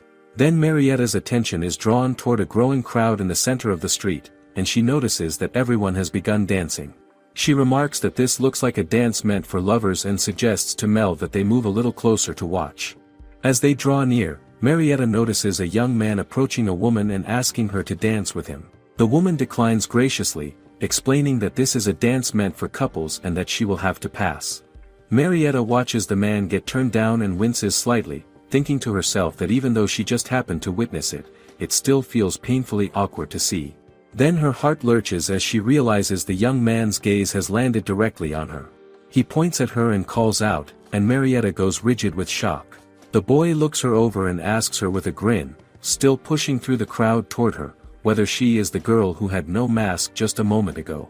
Marietta answers with a trembling voice that yes, it is her. The boy lets out a chuckle and tells her she is quite the fine-looking one and that she certainly caught everyone's attention, then asks with a smirk whether she did that on purpose. Marietta stares at him in stunned confusion. He then asks outright whether she skipped the mask on purpose to try to catch a man's attention. Marietta opens her mouth, completely at a loss. Before she can speak, he casually drapes an arm over her shoulder and announces that they are going on a date together. Marietta flinches hard and pulls back, telling him in a shaking voice that she was absolutely not trying to do anything like that. The boy just laughs and tells her it is a bit late to be playing coy now. Marietta raises her voice and tells him firmly and clearly that no, this is not what she wants. Then Melv launches herself at the boy's shoulder, shouting at him to stop immediately and to let Marietta go. The boy reels in confusion and then shoves Melv away roughly, telling her to get lost. Marietta watches in horror and cries out Melv's name. Then the boy suddenly freezes as a hand grabs him firmly from behind. A figure yanks the boy backward and slams him hard to the ground without a word. The boy coughs and demands to know who on earth that was, but the moment he looks up at the face above him, his expression collapses. He scrambles away without another word. Marietta looks up at the figure standing over them and her eyes go wide. It is D. The surrounding crowd murmurs among themselves, wondering if a fight just broke out and asking what happened. Marietta snaps out of it and panics, realizing people are beginning to gather around them. She spins quickly toward Melv and asks if she is alright, but before she can say anything further, Dee grabs her hand firmly and tells her to follow him. He pulls her through the crowd and away from the scene entirely, only stopping once they have reached a quieter stretch well off the main street. He pauses and says that this should be far enough out of the way. He releases her hand and turns back to her, apologizing for dragging her out here without warning, explaining that he simply could not think of anywhere quieter to go. Marietta looks up at him. He then asks Melv directly whether she is alright, and Melv assures him that she is fine. Marietta thanks Dee sincerely, then asks him with genuine curiosity how he even knew it was her. He tells her that he heard an unusual voice nearby and that he had been certain he recognized it from somewhere before. It sounded very much like the voice of the Grija fairy who lives with her. Marietta's eyes go wide with surprise. She wonders silently whether it could have been Grija's blessing working through her.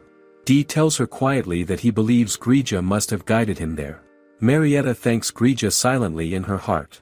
Dee then tells her he is surprised she came today, though he admits he had actually been thinking about inviting her to the carnival festival himself.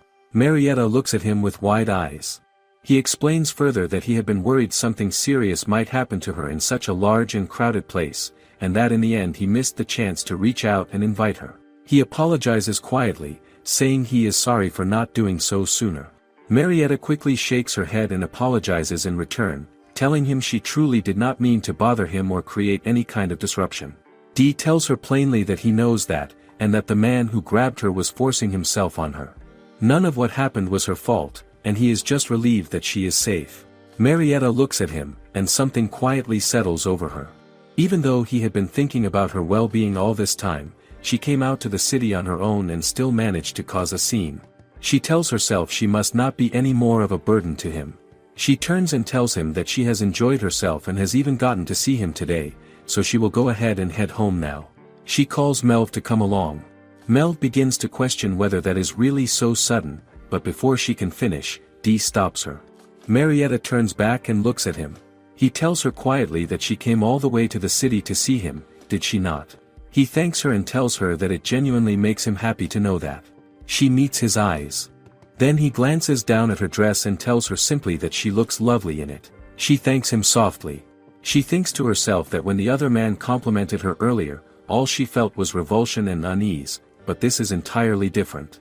When Dee says it, something warm and full blooms inside her chest. She opens her mouth and calls out to him, ready to say something, but before she can speak, Dee tells her that over this past month he has been looking into who she is. Marietta goes completely still. Her eyes go wide as he continues, telling her that she is not a citizen of this country, is she? The color drains from her face. She tries to speak, tries to process what he is asking, and then it hits her all at once. He knows. Or at the very least, he is beginning to piece it together. Her mind scrambles. She thinks of who she truly is, grasping at fragments of memory that others have spoken aloud around her, and the word rises up in her thoughts. Princess. She is a princess. Then without warning, voices erupt inside her head, cruel and overlapping and deafening. They scream that she should be killed. They tell her it is all her fault. Her eyes fly open wide and a sharp, blinding pain tears through her skull. She cries out and buckles under the force of it, falling to her knees with a shout. The pressure builds and builds until the world around her tilts completely. She slams down hard to the ground unconscious. Dee shouts her name in alarm, his voice tight with fear. 18 years ago, in the snow country of Snow, a pair of twins were born into the royal family. In Snow, twins are considered a curse, an abnormality that has torn the kingdom apart time and time again. Throughout history, the birth of twin royal princes has ignited devastating civil wars, each one leaving behind a trail of bloodshed and grief. To prevent further catastrophe, the kingdom established a grim rule. Should a twin prince ever be born into the royal family again, one must be put to death. This time, however, the twins are princesses, and the matter is brought before the royal council at once. Debate erupts immediately, voices rising and clashing from every corner of the room. One man raises his hand, arguing firmly against killing either child, not out of mercy, but out of cold political calculation. Another councilman shouts back without hesitation, insisting they absolutely cannot accept twins under any circumstances. But the first man refuses to back down, pressing on and reminding the room of something far more urgent. He asks whether they have forgotten that it will soon be Snow's turn to offer a bride to the royal family of Jilvara. He lets the question hang in the air for a moment before continuing. He speaks of what happened 100 years ago, when Snow failed to produce a princess and was rejected by Jilvara entirely. Trade was cut off. The people suffered enormously. That humiliation, he insists, must never be allowed to happen again. So his proposal is simple. They keep both girls but announce to the public that only one was born. The second child becomes a spare, tucked away in secret and kept ready should anything happen to the first. The council deliberates and ultimately agrees. The princess born first is named Marietta. As the future royal bride, she is lavished with love and affection, raised with tenderness and care, and given every comfort the kingdom has to offer. The princess born second is named Claudette. And from the very beginning, she is treated as though she never existed at all.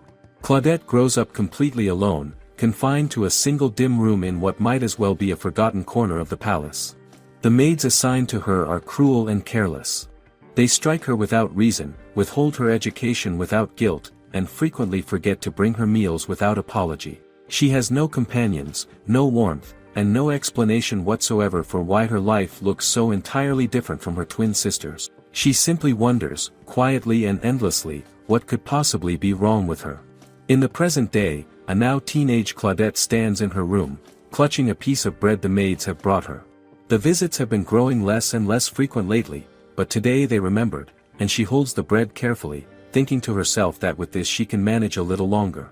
Then a sharp voice cuts through the silence behind her. One of the maids storms into the room and screams at her, demanding to know what she thinks she is doing. Before Claudette can even turn around fully, the maid's hand connects hard with the side of her face. The maid shouts that no one gives her permission to eat whenever she pleases. She warns that if Claudette eats out of turn, it is the maid who receives the blame. She demands to know whether Claudette is doing this on purpose, whether she is intentionally being a thorn in her side. Claudette flinches and quietly apologizes. But the maid is nowhere near finished. She suddenly notices how unbearably hot the room feels and whirls around, striking Claudette again across the face. She screams at her, demanding to know whether she started a fire herself.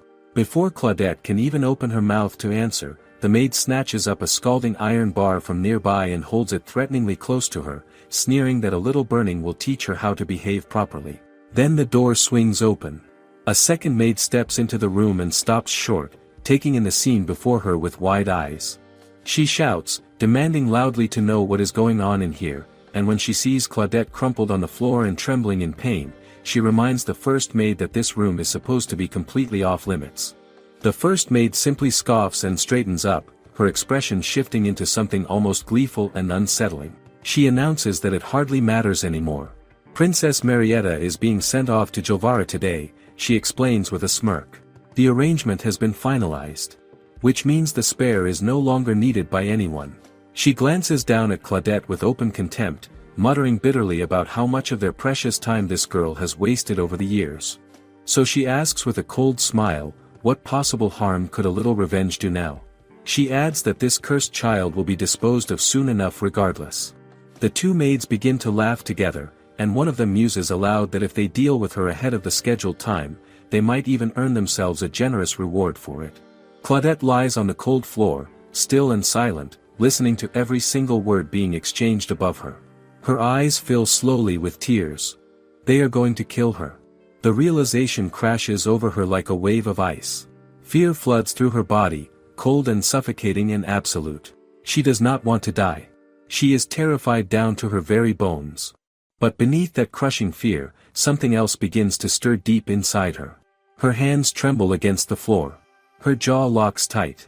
She grits her teeth, pulls in a shaking breath, and the word tears out of her with everything she has left. She tells them to stop.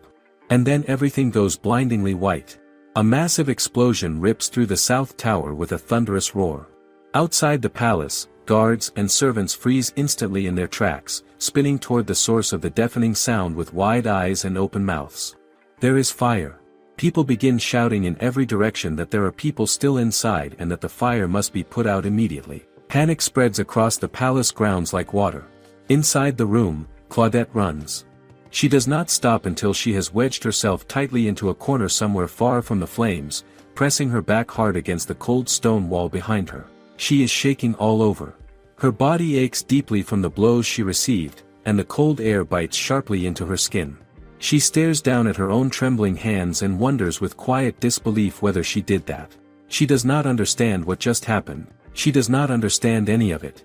But as she slowly looks upward, she notices something she has never truly seen before. She can see the sky. Open, wide, boundless sky, stretching out above her like something from a world she was never allowed to belong to. Then she hears it, soft and distant and unexpected. Someone, somewhere nearby, is singing. A piece of paper drifts down gently and lands near her feet, followed by another. She reaches out with a trembling hand and picks one up, turning it over slowly to see what it is. It is Marietta. A portrait bearing her twin sister's face looks back at her, radiant and bright and untouched by any of the suffering Claudette has ever known. Claudette's eyes sting immediately. Her expression crumbles all at once. She stares at that face, the face that mirrors her very own, and feels something shatter painfully deep inside her chest. She cannot understand why Marietta is the one who gets to look so happy. Her hand slams down hard against the floor. And then footsteps approach. Someone steps out from the shadows nearby and looks directly at her. Claudette's vision blurs at the edges. The world tilts and spins. And she collapses to the ground, completely unconscious. And that concludes today's video. If you want another part, please leave a comment below. Thank you God for another day, and I hope everyone has a great day.